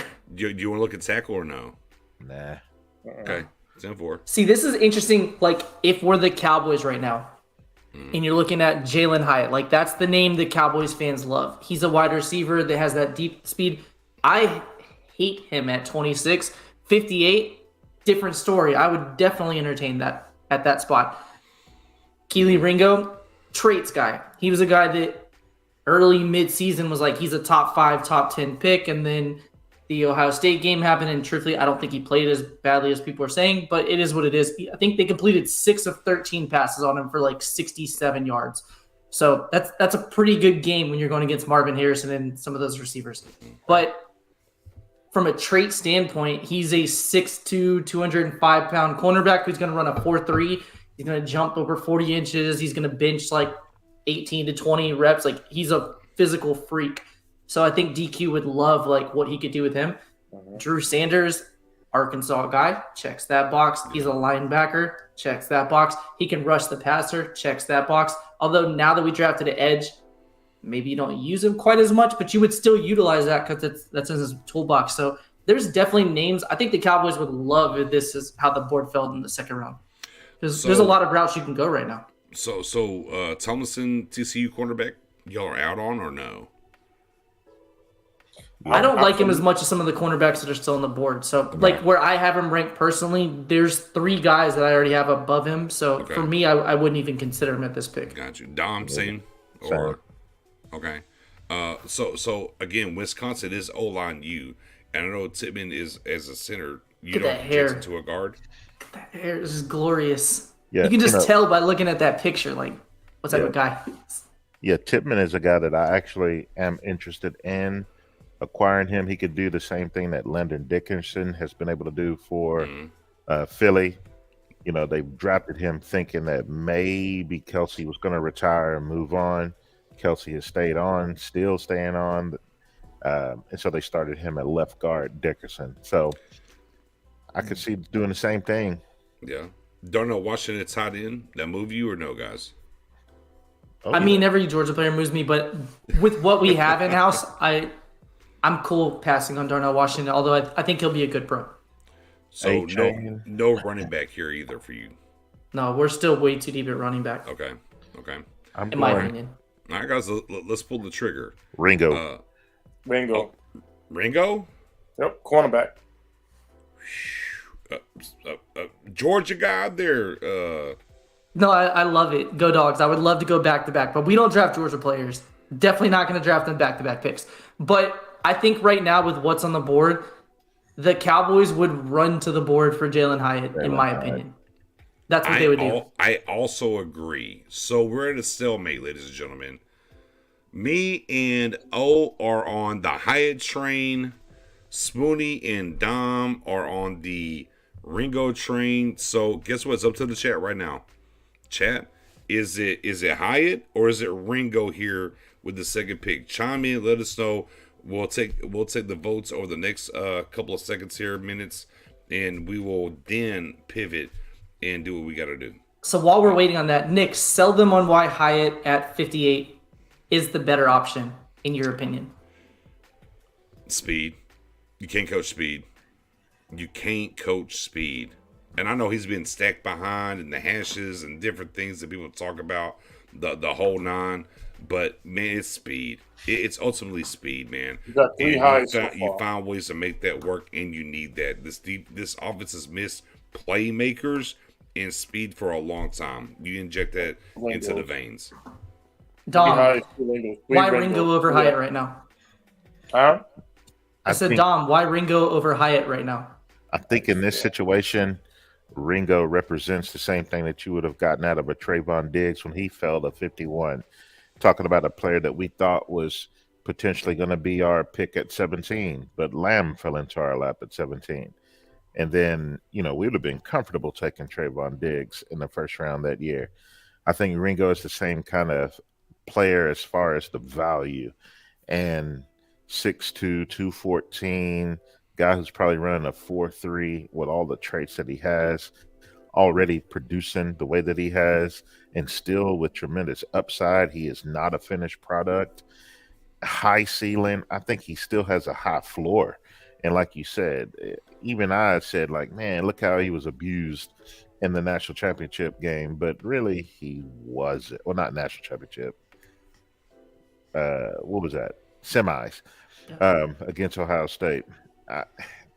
Tremendous player. I mean, again, that 6 of 13, they target him a lot, but only 6 completions against him. It was 67 yards and 1 touchdown, and the 1 touchdown was a 6-second play where Stroud scrambled around, evaded a tackler, and then Marvin Harrison Jr. eventually got open. But, I mean, when you ask a defensive back, any of them in this class covered the best receiver in the country for 6 seconds, we're probably going to lose. So it is what it is. But in my opinion, with what's on the board, I think the Cowboys are only considering, this is not my personal view or anything, I think the Cowboys are looking at Ringo, Hyatt, and Sanders. They would draft one of those 3 guys. That I don't think they would even consider anybody else, in my opinion. So I think we're right on the players. It seems like the chat is more on Hyatt versus Ringo. I mean, it's been going back and forth, though. Yeah, it has been. There's all Darnell Washington love here. There's a lot of Darnell love here, Spoon. Was that? A lot of Darnell Washington love. Oh, listen, it's a big boy, man. It's a big boy. Listen, I keep it real. I have my 3 reasons for any Bulldogs fan. Well, for Ringo right now, you can't teach size, height, and speed, and he has that with the potential coming in into Georgia. I understand how he played in Ohio State, but when you come to the NFL, you're gonna be tall. You're gonna be with guys like Dan Quinn will get the best out of him. On top of that, it's a safe bet for Dix. And one of the most important reasons, I have to make it up to Professor O, because last year's draft, I swear to you, if I could show the video somewhere hidden, is that and it was my fault. I led him to believe that we was getting the Kobe Dean. I did see it on my phone, but then all of a sudden we took Tyler Smith. So I want a bulldog here for Professor O. But we got a bulldog. We took one. We got Nolan Smith. We got a bulldog in the first round. Yeah, but we got a bulldog. We've now hit our quota for the Cowboys for the next 20 years. They won the national championship last year, right? They took away Van's torch. Here's the thing. Bring more Bulldogs here. Spread that championship love to this team. Here's the thing, though. We got outvoted. I went through and looked at it. We got outvoted. We wanted to go Hyatt. It was Ringo more than us. Really? So Spoon, okay. Yeah. So Spoon and Dom win on the Ringo. So we're back-to-back dogs. We're all defense so far. Ooh. Sheesh. DQ said, I came back to Dallas for a reason. I'm getting my guys in this draft class. My goodness. All right, so we're into the third round, guys. We got a window dress now. Nah, well, that's what y'all wanted. BPA, sir. For real. Wide receiver. Parker just went recently. Okay. Yeah, hold on. Let me see where Parker went. Oh, yeah, he went to the just Chargers. a little bit. Yeah, 85. Man, I'm trading up. I'm trading up for him at that point. Yeah, fair. But that's not the extras. We have some good receivers still available. So we got Reed, we got A.T. Perry, Tillman, Tyler Scott, Trey Palmer, speed guy here in Mims. What's his name, Nick? Say his name. Andrea. I don't give a fuck because I can't say his last name. Andre Yosevas. Now, how the hell do you get a Y in there? Yosevas. It's just how it is. Yeah, whatever. Dom's the principal. He understands vocabulary better than we do, but that's how. Yeah, Yosevas. How about we will go. You want to look at running back? You want to look at inside linebacker? Running back, guard, linebacker, wide receiver. That's kind of where I'm going in my mind right now. So we got Voorhees here. Maybe according to PFF a little bit early. I don't think a little bit early. But no. Patterson, I actually like Patterson as well. Like I do like Kirkland. I don't like Kirkland here from Washington. So I would be okay with Patterson or Voorhees here in the third round. Me personally. Dom, are you okay with those either of those two guys here or anybody here? You know, Voorhees, I think he is a third round target.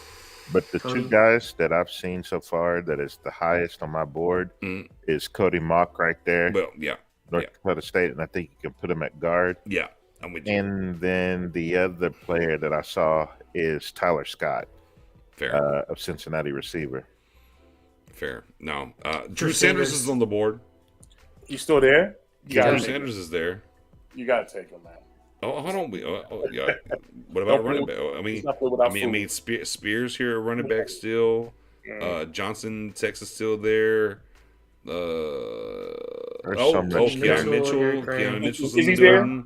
Deuce in the building. Israel. I'm telling you, I just started doing film work yesterday and a little bit today on Israel. Don't ask me the last name there. From Abana Yeah. I do like the young man out of Pitt, by the way. So quick story about him, real quick. So high school, I was a sophomore. It was my second start on varsity playing cornerback. He had a cousin named Tacumbo. He went by Tumbo Benaconda. He ended up going to Southern Miss as a linebacker, but at the time he was the running back, wide receiver, kick returner, middle linebacker. He did everything. They threw a screen pass. He trucked me and stepped on my chest.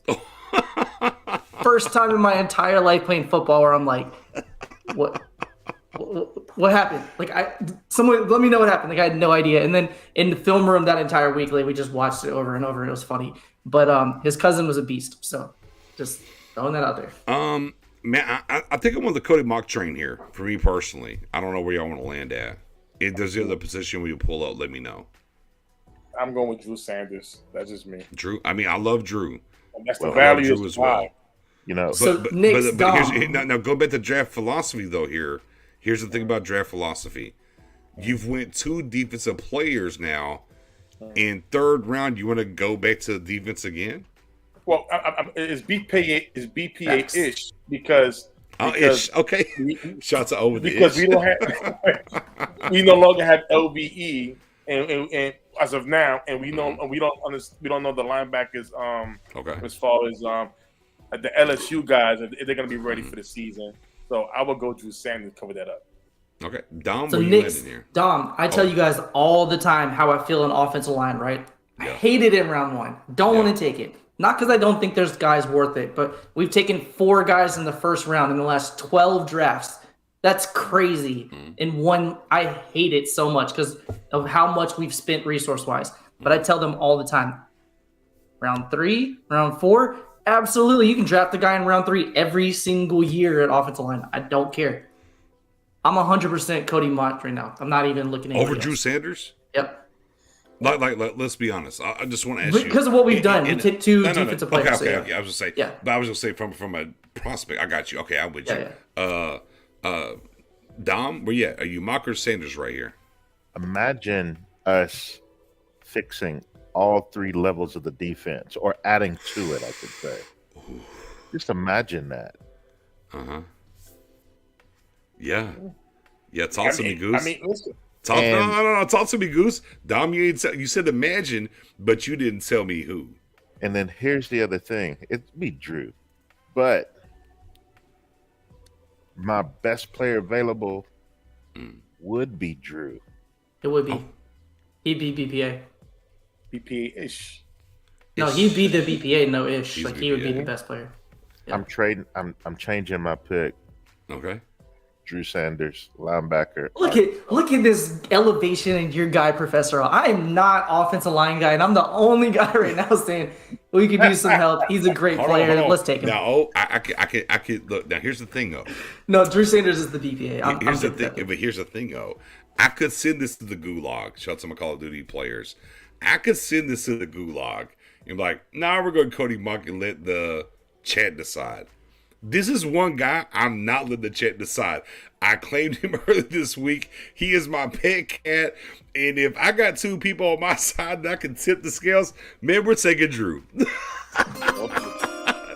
Yeah, with the 3rd round pick. He's not going to be here in the 3rd round, but with the 3rd round pick tonight on February 17th, the Dallas Cowboys select linebacker, former Alabama, Arkansas grad. I don't know if he graduated or not. I'm lying on that part.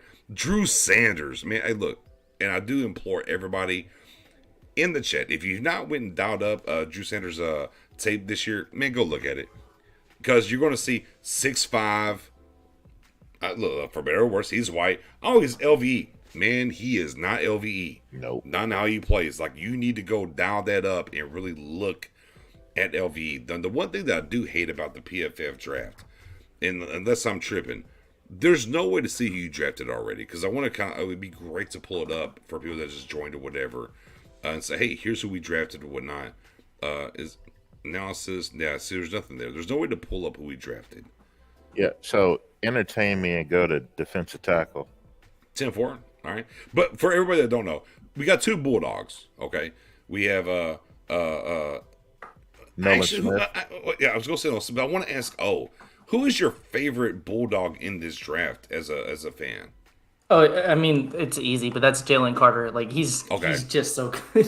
Fair enough. Fair enough. But anyways, we got Nolan Smith. We got Kelly Ringo from the Beatles, and then we went defense back to back to back. But Z was gonna be something. You said D tackle. Is that what you said there, Dom? Yes, sir. But my favorite Bulldog is Stetson Bennett IV, the Senator. Ooh, the Senator. Salute. I just have to give me a Stetson in there. Fair enough. I mean, does Byron Young move you? Does Tavaye, Slade, Redmond? He's not. For everybody, stop picking Lovett. He's went back to college. He's not. Abort. Yeah, Abort. Fabian Lovett. Can we see O-line, wide receiver, running back? Because now this is that territory. Yeah, big facts. I mean, we got running back on the board. What about running back? Can I get you? Can I make you buy? Yeah, running back, wide receiver, O-line, any of those. We got Johnson from Texas. Zach Evans. Mitchell still in the building. Yeah. Still in the building. I like all 5 guys I've seen at running back so far. 10-4. We want to go next. Wide receiver. See if Marvin Okay. Mims is available. And he's not. Okay, cool. Wide receivers. So this draft we're crushing it defensively. We have to do well in free agency with wide receiver, or go make a trade. Okay. I just want to say real quick. Hold on. Juju. The wide receiver. I do like Wicks, but yeah, I like Wicks, but Yeah, Charlie Jones is interesting. Yeah. He's 24. He's an older prospect, but his Yeah. film's really good. But it was 1 year big production. big so. facts. Oh, this is Yeah, wide receiver's ugly. All right, cool. Sheesh. All right, I'm good at wide receiver. Douglas would be an interesting guy from Liberty Late. He would. Demario Douglas. So for those that haven't seen him, a lot of you guys haven't. He was in the Shrine Bowl, crushed it all week at practice, didn't play in the game due to an injury. Yeah. But if you like Tank Dell, he's that same type of player. Yeah, just you can get him much later for sure. Let's go interior offensive lineman.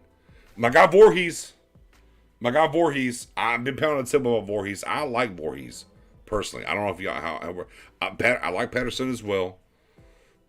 I think we can wait to get Kirkland. I feel like if you don't want to take, depending on how you feel about Jackson Kirkland from Washington, I think you can get him a pick later. But where would y'all land here at guard? Hey, hold up real quick. Sure. Anthony, appreciate you subbing to us. We do this every Friday, literally every Friday night. Yeah, light it up. Light up the chat because I'm on the other channel. I can't see the chat right now. Light up the chat for Anthony subbing, man. Let's do that. Yeah, so we do this every Friday night all the way up in as we get close to that last month, we'll probably do Wednesdays and Friday nights. And our normal cadence is Wednesday and Friday nights during the season.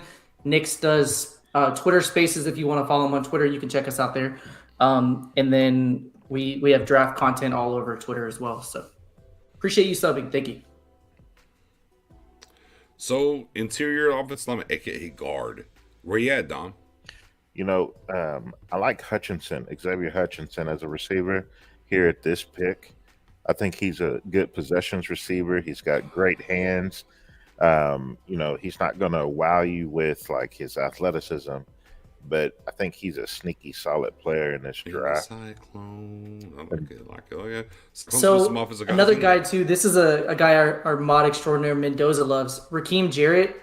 Last year, not good film in Maryland. 2021, really good film in Maryland. He's 6 foot, so he's right at that height range that they like. He's a guy that plays slot and outside. He's a hurt guy, but he's a potential guy. So he's a guy I could see maybe they might consider at that spot. Okay, so y'all would be out on a guard right here. I would. Wow. So you don't like Voorhees, Patterson, Kirkland. None of these guys move you. Even my guy Bama. Now I could get my guy from Bama a little bit later. I'm a little bit higher on slightly above the Bama guy too. Antonio Mafi is a guy that Dom likes, I think. Yeah, I like Antonio Mafi.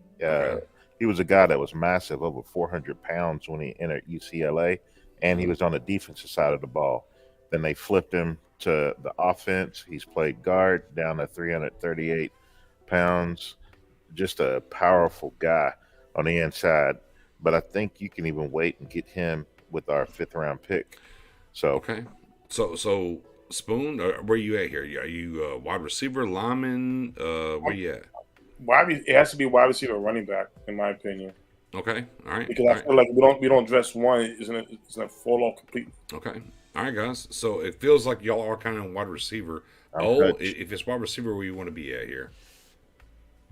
I'm actually running back right now. This is where I'm at. I'm on running back too. Okay. You want to go? Our new sub asked a question, so we'll touch on this real quick. Sure.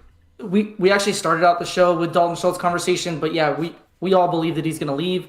We did talk about potentially drafting one, but last year they took Jake Ferguson and had an undrafted free agent named Peyton Hendershot, which looked like that are big parts of their plans to tight end in the future. So Darnell Washington, huge, massive player, super athletic freak athlete. Dalton Kincaid's probably the best receiver in this class in terms of tight ends. He's a guy that can split out wide and kind of play all over the place.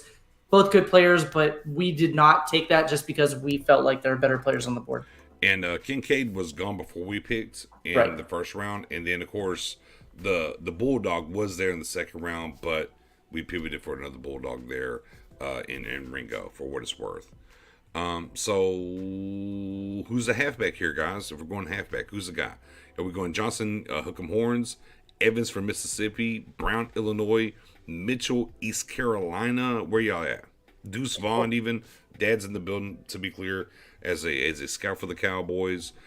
Again, I like the guy from Pitt. I like Israel from Pitt, man. Been doing this tape the last couple of days. And, of course, McIntosh down here on the bottom chilling as well. So, if we're going running back here, who's the guy? Well, I want to ask you guys this. With Ruscon Johnson, tell me,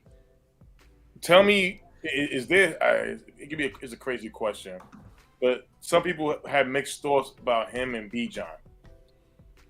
Is there anything inside y'all that would tell you guys, I like Ruscon Johnson better than Bijan? No, sir. At all? No. Roshan to me was a perfect complementary back for Bijan once he entered his own sophomore season there at Texas, being a quarterback who converted to running back out of necessity because of the stable of their running backs. All three ahead of him went down, so they stripped his red shirt, made him a running back. I mean, he's a solid guy, but he does nothing extremely, electric. I wouldn't say anything that is elite in his game, but he's one of those types of guys that you would want on your squad because he do just enough well in every single area. But there's no comparison between him and Bijan. I think I would go wide receiver. I was gonna say, I think I'm a the wide chat's kind of receiver swaying here. me, and I'm looking at the running back room, and I'm like, there's still like 7 or 8 backs I like. So yeah, okay. I'm many not running in the backs. chat. Well, shout out to the chat. I'm not in the chat right now, but I'm just looking. I'm like, I think you have to pull something at wide receiver here. I'm with you. What you're saying. I think there's multiple guys we could talk about here in basically about what's that? Come on, picks? Chad. There we go, Chad. Yeah. Dom, who's our guy here at wide receiver, man? Hutchinson to me is the best player available. All right, hit it. Hit it. Maybe. Boom. Like a cyclone. We got a wide receiver.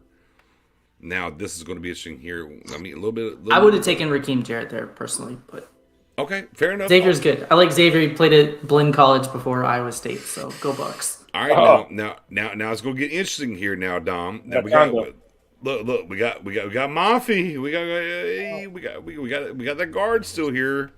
Let me go look at the running back position. How much would he get wiped?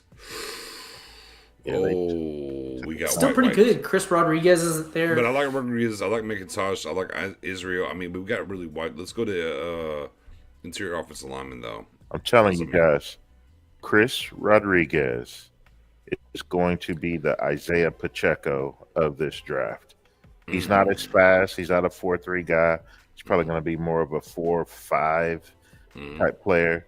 But that physicality, the toughness, getting north-south, having the vision, being patient enough, I just love what I saw in his game. So he's a guy that I'm stashing right there in that 5th round, where if he makes it, it makes all the sense. But because this draft is so deep with running back, and even in free agency, he might last all the way to the 6th, 7th round.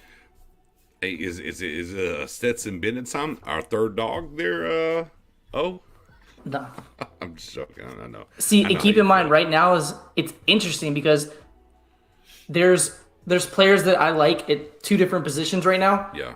And we have picks 163 and 170. So now the question is, if we all kind of come up with the same 2 players, which one's more likely to fall? I think I'm at guard here, guys. That's where I'm at. Spoonie, are you at guard, running back? What position are you at right here? I'm at running back with Anaconda. Oh, okay. Anaconda. I like it. Okay. Yeah, Anaconda's a good player. Yeah. I'd go offensive line. I like a Anaconda. I'm with you, Spoon. I like him a lot. Like I said, I just started his tape yesterday, some today. And I actually have him on mock draft. Like I like him. I do. And he give you look outside of just running the ball. He can give you stuff in the receiving game as well too. Like I definitely like Israel. I'm there. You could easily talk me into that. So guys, or Dom, are you want to go running back? I'm taking Mafi, the UCLA guard. Okay, Dom. Yeah, I'm Mafi all the way. Yeah, I'm with Mafi only because what P.O. said earlier. Okay, well, we got to all right, hit it. But we're going to roll the dice on running back. We're going to roll the dice here. We're going to roll the dice here. Mafi, guard. We got our starting guard. All right, let's backdoor now. Let's backdoor. Yeah. Let's backdoor the running back. Next, Eddie's saying he told you about Anaconda. Damn it! Yeah, he did. Who took Anaconda? The Chiefs did. Oh, I don't need him. You got Pacheco already. Come on. I don't need him. Running back's still good though. There's still good running backs I available. mean, it's cool. It's cool. It's cool. I didn't need him. It's cool. I mean, it's cool, guys. All right. All right. I mean, I don't like the Chiefs no more. should took our guy Dom. I mean, Spoon. Should have took our No, guy. Should have voted him. It was good. It was good that P.O. said that. He put that out there. He was too close with the numbers. 163, 170. Damn It was it. a chance. Okay, well, I mean, are we going running back here, or So what we're do we now look at? same situation where we're 163. We had 7 spots between it. We're at 170 and 176. So the next 2 guys, we could double up at a position if you want. If you want to knock out 2 running backs, we could go a lot of different routes right now. We can get a defensive tackle if there's somebody available. Charlie Jones, if you want to double dip at wide receiver. So I mean, do you want to add a tight end currently? No, I'm taking a running back because we desperately need one right now. Yeah, Dom, Chris Rodriguez, Kenny McIntosh, either one of them is fine with me. We've already taken 2 dogs, so Okay. Chris Rodriguez is fine with me. I think. Hey, you know, I don't like Professor O's language right now. I don't like Professor. You had both. See, y'all don't know Professor in the chat. Y'all don't know him in the chat. You are a Georgia Bulldog. This Cowboys, we want to turn them into dogs. If adding more dogs will make us dogs this upcoming season, add the damn dog. I think Chris Rodriguez is a dog though. Like he's good. And yeah, just so you guys know, I just adopted a bulldog, an English bulldog, last Wednesday. His name's Kirby. Shout out to Kirby Smart. He's doing great. So yeah, I'm a big dog fan. But yeah, I like Chris Rodriguez a lot. Would y'all think about the Cowboys going quarterback here? You got Hall from BYU. Yo. You have Toon. Don't listen to Jerry. Bennett. Don't listen to Now Jerry. you do have the phenom, Arm wrestler. the NCAA record holder down here, Shepard from Big Net. I mean, They talked to him. They were looking at him. They were talking to him. Yeah, I mean, I'm just saying, there's some guys talk there. to So no I'm quarterback. taking here. Chris Rodriguez. That's my pick Running here. back, And then I'm hoping are that you- are Charlie you- Jones is there. That's where I'm at. But, okay, are y'all thinking about cornerback here and double Nah. dip at the corner? No. Running back. I mean, No. I'd consider it, but I think we desperately need a running back, and I think Okay. either one of those could be a big addition to our running back room. Okay, So so Chris Rodriguez for me. You know what I'm noticing? Just realized every player I've wanted in this draft so far, when we get to it, I've gotten. Right now, I would want Chris Rodriguez, all right, well, and there I it was is. already I just started hit it. to train, so it's like what? All right. Rodriguez is gone. Oh, we didn't even give our Oh, I'm sorry, my fault. Hit it again. Boom. pick 170. 170. We took Yeah. Chris Rodriguez, running back Kentucky. I already know who I want now. Who do you want? It's out of 2 guys. All right. It's Charlie. I think I would put Luke Schoonmaker first because the tight end from Michigan. Yeah. And then that Braden Daniels from the tackle from Utah. A lot of people talking about moving him inside the guard, but I think he's got that positional flex. He could be a quality depth player for us that you can develop. And so you'll have some competition with Mafi for that left guard spot and any free agent that they're probably going to get. So flood the offensive line room with some good young talent. Would you pass on D Winters here? Yeah. Okay. Fair. Would you consider quarterback now? Clayton No. Sue's still on the board. Hall, Bennett. Bennett's a little bit older, so I mean he's there, but I get it. But I mean Tune or Hall, right? Or even the upstart here in Tyson Bignett or Bignett. I don't know how you say his name. Whatever. Who's the BPA right now? Badgett. Wow. Okay. I mean they say Stetson Bennett. That's what PFF says. Oh. Absolutely not. I'm taking Charlie Jones. That's my pick. If You you want watch Charlie his Jones? film this year, Charlie Jones was nasty. He's not going to be an incredible like traits guy, Right. and he's also 24, so he's older, which makes sense for him to fall. And we took a big possession receiver earlier, so now is another shifty slot guy. Yeah, I think this is the 3 right here. And which, interesting enough, is the Cowboys drafted at 176. Jones is at 176. Luke here at 178, and then Daniels at 179, right? So the traits and what's going on is Jones wide receiver, tight end here for Luke, and then the tackle / guard influxing here from Utah. Dom, these 3, who's your pick?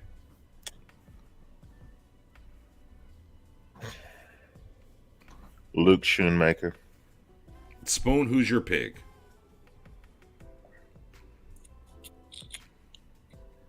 I love what P.O. said about Charlie Jones as far as being a slot. But then Luke Shoemaker is like, yeah. But you know what? I'm going with Daniels, the offensive lineman. Well, we're going to win here, Professor O, because as a former tight end, and I would love to get Luke here, I'm good with our tight ends. I'm sorry. I'm crazy. Maybe I'm over the moon about them. I go back, for those who are in the spaces, and what I talked about last year in after the draft process and going into training camp and after training camp, and I literally said, I'm like, I look at Ferguson and Hendershot, and let me give some props here to Mendoza, Wrench Gang in the building, and of course Dom, and talked about and really put Hendershot on my radar and what was going on. And I said, man, if these 2 guys can be anywhere, not in the building, in just in the parking lot of that tight end, duo that you had in New England, you're going to feel pretty good about that. We went through the season. I feel pretty good about that. Give me another weapon at wide receiver, because I don't know if we're going to do a free agency. I'm on the Charlie Jones train right here. So with that being said, line it up. Charlie Jones, 110 receptions, 1,361 yards, 12 touchdowns this year. So he's a guy that can live with that high volume. So I think Charlie Jones is a great pick, this value. Oh, yeah. So yeah, let's go ahead and cue this up. Cue it up. Boom, with 176 pick. The Dallas Cowboys select wide receiver Charlie Jones. Yeah. Mr. Jones. First name Charlie, last name Jones, not Wilson. So our newer sub, Anthony, asked a question about another Georgia Bulldog. And I'm actually going to answer this quickly and let Dom get it, because Dom is our offensive line guy. He wants to know about Warren McClendon. Played offensive tackle at UGA. A lot of people think based on his size profile, he's probably going to slide inside the guard. Warren McClendon, have you watched him, Dom? What are your thoughts on him? Yeah, what's funny about him is there were moments where he stood out to me because he seemed pretty stout against like those pass rushers who are more speed to power type guys. And so I was like, all right, man, he flashed. But then when I went back and watched him closely, I had a lot of concerns about the athleticism from him. And being a guy that is already seeming to be a little smallish, and then you move him inside, it kind of concerns me some. So for my overall board, I have not placed him on it, and my board has 111 players, and 59 of them are offensive players. And he's one that I don't know if he really fits the type of offensive lineman that Dallas is going to need, a guard who can be able to help combo block and move to the next level. So you need a little bit of the athleticism, but more of the power, and then the overall vision to be able to slide and get off blocks. And so for me, he's not somebody that I'm highly interested in, but I wish him well, though. Boom. I wish you best on your future endeavors. Dang. Cold-blooded. All right, guys. Here we are at 212. Fullback. Where you want to go back to? He wants Hunter Lipke. You want to go Lipke? You want to go Lipke right here?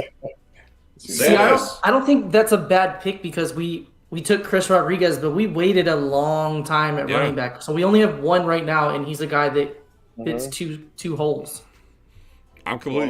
Look. I can look. This is a gamble now. You used to be able to give me the 7th round. It's a gamble now. I'm okay with Lukey now. I am, but I will reset the board here. Thompson, Virginia wide receiver. Latu from tight end, Alabama wide receiver. We're kind of good there at this point. Curtis from Chattanooga. Alums from Alabama. I do like Nick Hampton. I do like him as an edge, though. But, I mean, we got an edge in the first round. I think we're kind of kosher there. we have not addressed D-line yet. Cam Young, I do like. Let me ask y'all a question real quick. Cam Young, I'm pretty sure Dale's going to be here, right? Yeah, there he is. Okay. I like Cam Young over Dale. Like, Dale gives me too much in between, I guess. Look, there's things to not love about Cam Young either. I'm not saying there isn't. But here we are at 212. I think I lean a little bit more Young over Dale. Where would y'all land when it comes to defensive lineman here? It's Cameron Young over Dale. Okay. Dale's not even on my board. Cameron Young is a guy I wouldn't mind taking in the 5th round. And we're, in the 6th? So, right. For sure. Yeah. So, will we go Young or Lipke here? What do you want to roll the dice on? I would actually go McClendon Curtis, Chattanooga. Oh, right here, Chattanooga? They have him listed as a tackle. He's already a 330-pounder, 6'5". And he's used to being out in space working, but I see him projecting better inside. And so I could see them moving him to guard. And again, it's kind of like the same thing that I said earlier. A positional flex type player. Stash him, develop him, see what you have. But if you really want immediate, instant impact, you would go with your boy Lipke. Okay. Oh, where you land here? I'm taking Hunter Lipke. All right. Spoon, you want to go Young? Oh, well, okay. Say less. BPA-ish. Hey, man. Hey, man. Y'all got to twist my arm. Hey, man, I didn't get my man. Dadgummit. I mean, hit it anyways. Though I forgot. Hit it anyways. Throw that thing out there for Lipke. Throw it out there for Lipke real quick. A sneaky get there in that 6th round was the receiver from BYU. Oh, Nakua. We took 2 receivers though, right? Yeah, we already did. Yeah, so we already took 2 quarterbacks. Quarterback? Oh, are you thinking? Yeah, he wants to draft quarterbacks. You trying to see if Max is in the building? Max is gone. Max is in the building. I'll be honest with you guys. I might take the chance on Shepard. I might take the chance on old McGinnett here in round 7. The Cowboys was talking to him. He was talking to him. That's what one of the reports said. So. Look, here's the thing. Where y'all at on Max Duggan? That is. I'm not a believer in Max Duggan. I'm not either. Like, I love his heart. I love his game. I love everything about him. I don't think it's ever going to translate to the NFL. No. Just the accuracy is not there. The arm strength outside the numbers isn't there. And then, he has a slow release too. Like that when you saw him at the Senior Bowl with the other quarterbacks throwing in repetition, like it's a very deliberate, slow release, and that does not work out well in the NFL. Ask Carson Wentz, who had a big arm but such a slow release. Right. But that's the player. We like to say, well, Jerry has these Arkansas guys, and he really doesn't draft nearly as many Arkansas guys as that comment that's brought up. But I think they would love Max Duggan, but I think that's an undrafted free agent. I don't think they would actually draft him. Now, you want to go kicker here? You got Moody in the building? Yeah, kicker would be great. You got Andre from Syracuse? Chad? I'd take Moody. After seeing him in the Shrine Bowl where he was what about Georgia? By far the best player there. You want to get the Georgia kicker? No, he was a punter for us. Yeah. He'll kick in the NFL, but he was a punter at Georgia. But yeah, I would take Jake Moody. You want to go Jake Moody here, or you want to look around a little bit? It's either Moody or quarterback for me.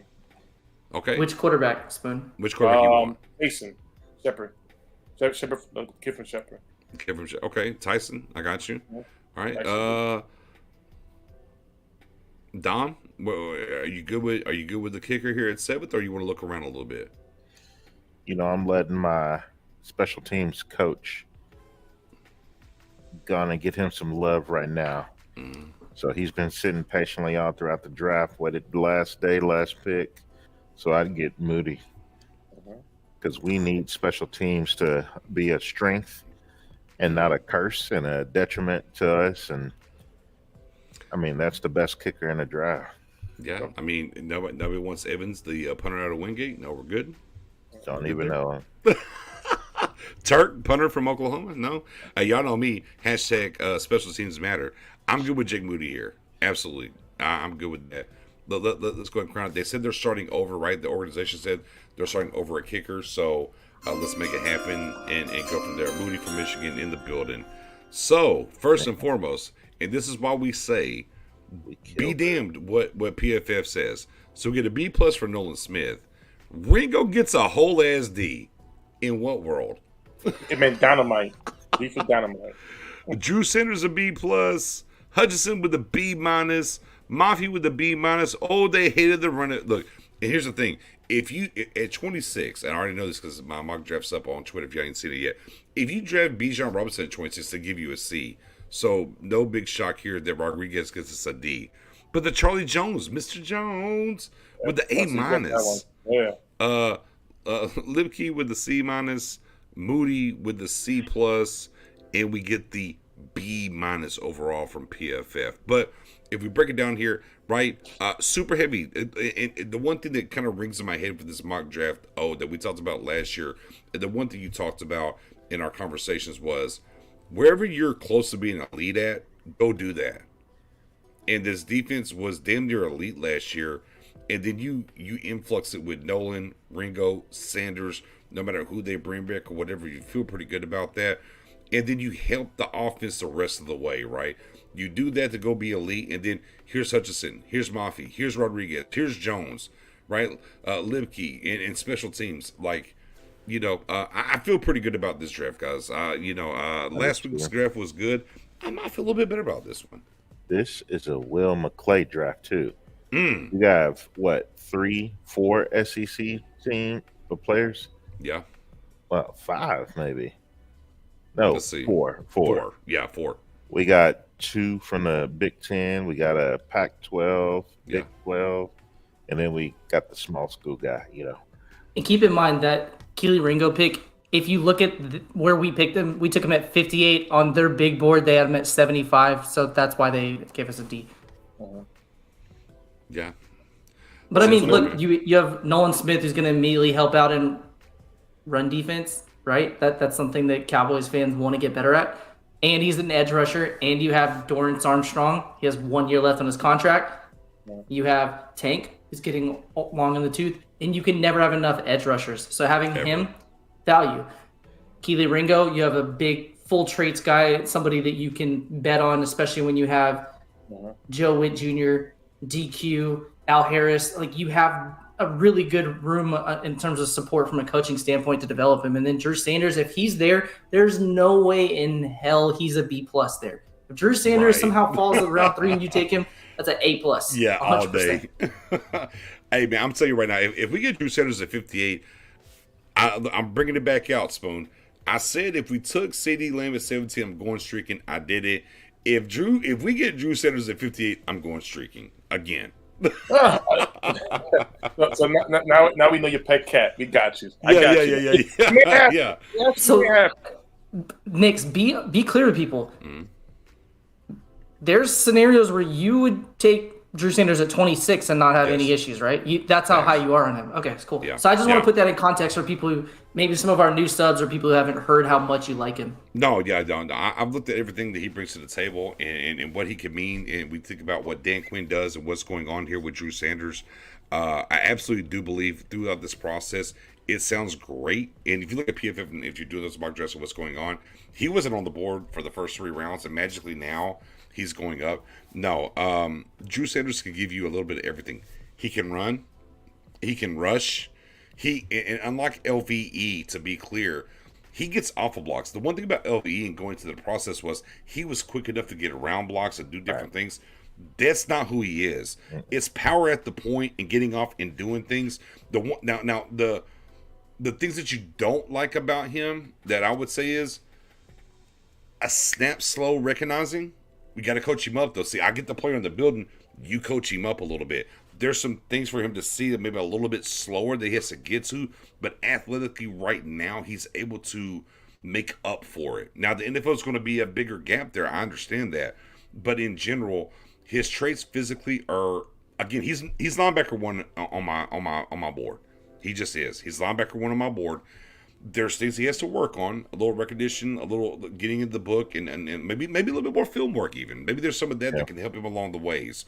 I do think ultimately he can be a green dot guy for you. I do think he can get there.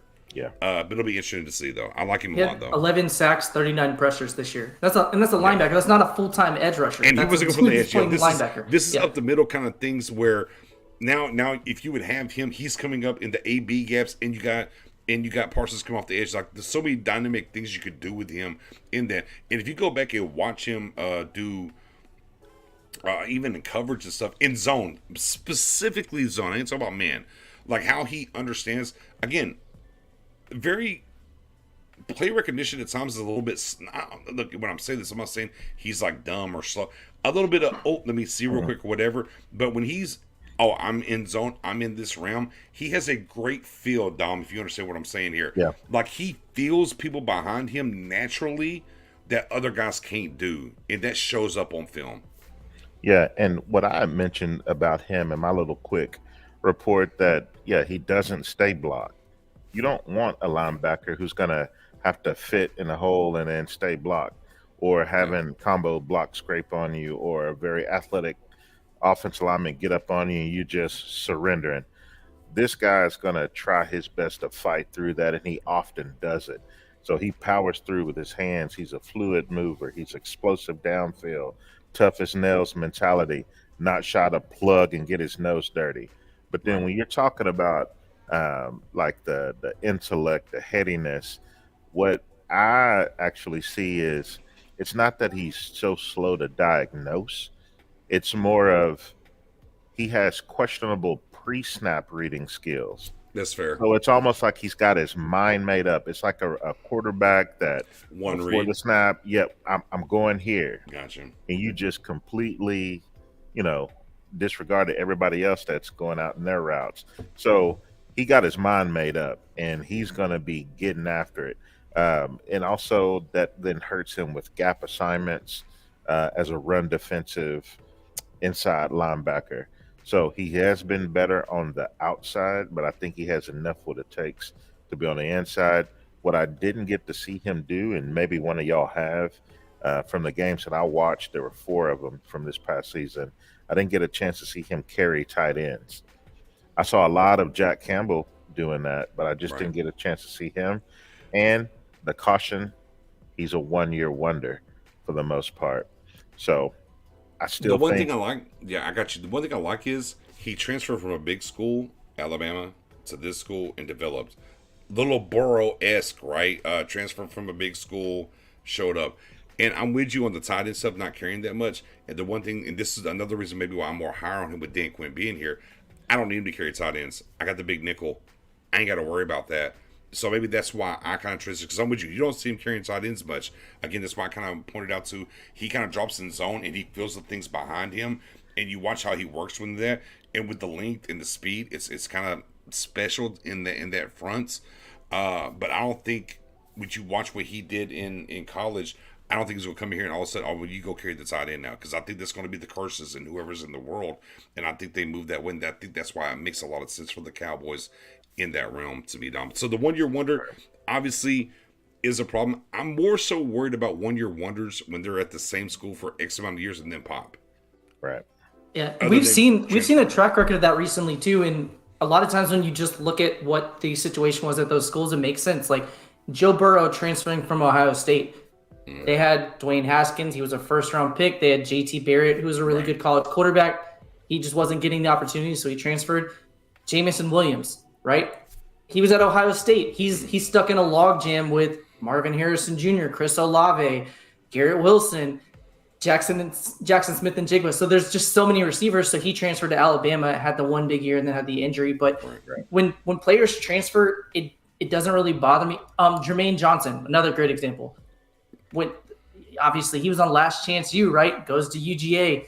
He's in a rotation with guys like Nolan Smith, first round pick, in all the Georgia defensive linemen that they've turned out the last 2 years. So he transferred to Florida State, got an opportunity to shine. And, sometimes you're just in a situation where you're like, there's so many other players. Even though I will get snaps, I'm not going to get the amount that I need to set myself up. Right. So Drew Sanders popping after that 1 year, that doesn't really faze me. I just thought it's worth bringing up. And he said the SEC. He didn't leave Alabama and go to Southwest Eastern whatever Right. A&M. You know, he stayed in the SEC and performed well against that talent. So that another thing too to me. So if a guy that would leave a Power 5 conference and couldn't get on and it went somewhere else, okay, maybe there's something there. This is how I feel when it comes to that. I have a question though with the draft. So the toughest pick for us was round 2, right? We had Keely Ringo, Jalen Hyatt. The chat was back and forth, but Ringo ultimately won out, so we took him. Knowing how the board fell and what we ended up with wide receiver was Xavier Hutchinson and Charlie Jones, would you, in hindsight, have taken Hyatt there? Or are you guys still good with Ringo knowing how the board fell? No. Wait, say it again? I'm sorry. It's okay. So in hindsight, knowing that we took Keely Ringo when Jalen Hyatt we were going back and forth on, knowing how the board fell with wide receivers, it got completely emptied out. Yeah. Would you have taken Hyatt over Ringo there, knowing how things ended up working out? Because we got Hutchinson and Jones. I think Ringo is a better prospect than Hyatt, regardless, in my opinion. And I also think that with Ringo, he has definitely skills that you really don't see. A big corner match with amazing speed, and to be honest, again, I'm still hard on that Diggs situation with his contract. If it doesn't work out, and Diggs want to play the game of holding out X, Y, and Z, you get yourself covered with a cornerback in there. So with Hyatt, it's just something about him that it doesn't work well for him. Yes, he has the speed, but how consistent he is. There was just doing my own research. There's been conversations about the type of play calls that was mostly predicated for him, but it wouldn't work in the NFL. It's a lot of things about it. I haven't seen anybody just so high. When mentioning his name, it's a debate. Always with Hyatt, back and forth. So I'm good with Ringo. I mean, there's people that love him, and you hear the exact same thing every time. That speed, the speed's real. Yeah, the Alabama game, that happened. Yeah, he lit them up. But then you start looking at other things. Well, he's 6 foot. He's not as big as he looks on film. I think a lot of people are surprised and think he's like a 6'2" or 6'3" guy because they'll mention, well, Randy Moss only ran 2 routes. Well, Randy Moss is also a much bigger player physically than him. He was a much better jump ball receiver. He can make contested catches. So when you can do that stuff in addition to being a deep threat, it's different. And Jalen Hyatt played almost exclusively out of the snap. A lot of times they stacked him, so there's a receiver in front. So he got free releases. And in college, as we mentioned, you have wider hashes, which means you have much more room to work with. Right. But with that speed, it does translate. There will be opportunities for him to succeed. But that's why I'm out in round 1. But round 2, yeah, sure. You talk to me. I want to ask you a question, Bill. Wasn't it a guy in Tennessee a long time ago? He came out with Cordell Patterson. Rest in peace. Henry. Sonny Henry came out of Tennessee with the same draft class. I think it's Chris Henry.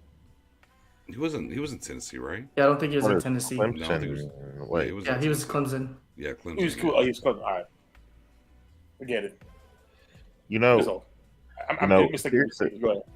Here's the thing about the way our draft fell. Mm-hmm. Of all the players we took, I'm the most excited about Ringo.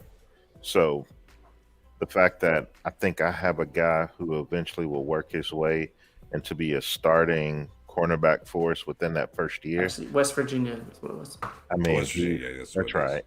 Yeah. I just think, no, that's a first round player to me that I just got at 58. Right. And there's no knock against Hyatt. I love what he has, but talking about 1 year wonder, being at one school, dude was at Tennessee 3 years and for the first 2 years had almost 500 yards combined and all of a sudden just exploded. Right. This past year. And we know that he runs 2 or 3 routes. Not that he say he can't, but like develop any other routes in the tree. But man, Ringo is almost as perfect of a pick at 58 as you can get. I asked the question. I wouldn't have changed it either. Knowing how it fell, I think we made the right choice. Yeah, I think, and that goes back to talking about Drew Sanders being the transfer 1 year guy. He was in a logjam, transfer and did things. And for me, for Hyatt, he's been there. Back to your point there, Dom. He's been the same speed guy, but now it was just 1 year. See, that weight's a little bit different for me because he wasn't really in a logjam. Now sometimes it just the switch flips or whatever. But I think ultimately, looking at getting Ringo where we got him, and then going to getting Hutchinson and Jones, I'm good there, right? Now, if the board didn't fall the way that we ended up with those two guys, then maybe we can kind of go back like, ooh, well, maybe a little miss here or something. But the fact that you got Hutchinson and you got Jones at wide receiver, respectively from Iowa State and from Purdue, you feel pretty good about the equation and what's going on there. So the way that we feel the draft afterwards for passing on Hyatt makes you feel good overall in that realm. So with that being said, that wraps up the Mock Draft Friday show, episode 2. Each and every Friday, 8:30 p.m. Central, we get it cracking on this side. Obviously, we talk about some different things that are going to matter because as we talk about draft philosophy tonight, what you do in free agency, we talk about Dalton Schultz, the running backs or whatever. Next week, we might talk a little LVE and what does that matter to the draft and what's going on and whatever. So we're going to kind of position a particular player and leading up to free agency, what's going to happen there, how that's going to affect the draft process and different things within the draft in general, and do the mock drafts each week. And the thing that I love about this process and how we're building this, as free agency happens, we get to talk about it here. And that's going to mold in what we do on the other side with the mock draft. So it's a very fun experience and exercise to talk about these things and go through it. I hope everybody enjoyed this thing tonight. Final word I'll go counterclockwise. Final word, Dom, for tonight. You know, I enjoy doing this stuff with you guys. I'm glad you are able to get me in, joining the team with this, and just looking forward to doing more of this draft analysis and sharing our thoughts about prospects that would fit what Dallas does best. 10-4. Spoonie. Let's dominate, celebrate the offseason. That part. And Professor O. Mine's quick. Don't fall in love with players at a specific pick or positions at a specific pick, because this same mock draft, when we were looking at Michael Wilson in round 3, he was 250 something on PFF's board 2 weeks ago. Had a good Senior Bowl. Yeah. Now he's in the 70s. So players that you see at a spot, and if you're like, no, I can pass on him, I know he'll be in round 4, I know he'll be in round 5, doesn't work that way. People will move up and down on the board. So just let it flow. Very true. And throughout this process, I've been very clear to highlight the dates when I talk about these things, whether here or whether in the space. Here's where I believe on this February 15th or February 17th, it's ever flowing here. None of us are tied to this. Things are going to change, even with people that are doing the mock drafts and going forward and what we see. Look, I'm telling y'all right now, Drew Sanders won't be there in the 3rd round. It's not going to happen. It's just not. But hey, right now for this exercise, say less. We'll take him. We'll move on. And as we move forward, we'll see different things. Going back to O's point of they had a big pivot on PFF on their grading scale. And magically this week we're seeing all the tight ends now and other guys being there at 26 that wasn't there last week. And that's going to happen again week on in. And things will evolve and things happen. So that's like matching up what you're seeing there versus what you're seeing from these players as we get to the combine and different things. It is a very much so process. Again, we're out of gear 1 now. As I said earlier, we're in gear 2. We got a little bit for gear 3 though. We don't get to gear 3 to the combine. We got a little time. So we're going to be in gear 2 for a little bit. But man, enjoy the ride. Come through, talk to us. And obviously a lot of things happen with the Cowboys from a free agency standpoint for their internal, not external, but internal wise. What they're going to do there is we're talking about the tight end, the running backs, and how they're going to plan to move forward. So once again, for coming through, rocking with us. Yes, Eddie O, you already stop beating me up. Oh. Now I don't know about that. Like Eddie O was clamoring for you. Going to bed. Well, he's going to bed. So even I got to work tomorrow, but I got to open tomorrow. But I'm gonna run the space. But it is what it is. Y'all be safe. We'll catch y'all next Friday for sure. Follow us on Twitter. We're delivering all the content on that side too. And I got a space. So I'm gonna eat a hamburger real quick, and I'm gonna be live on space as well. Peace.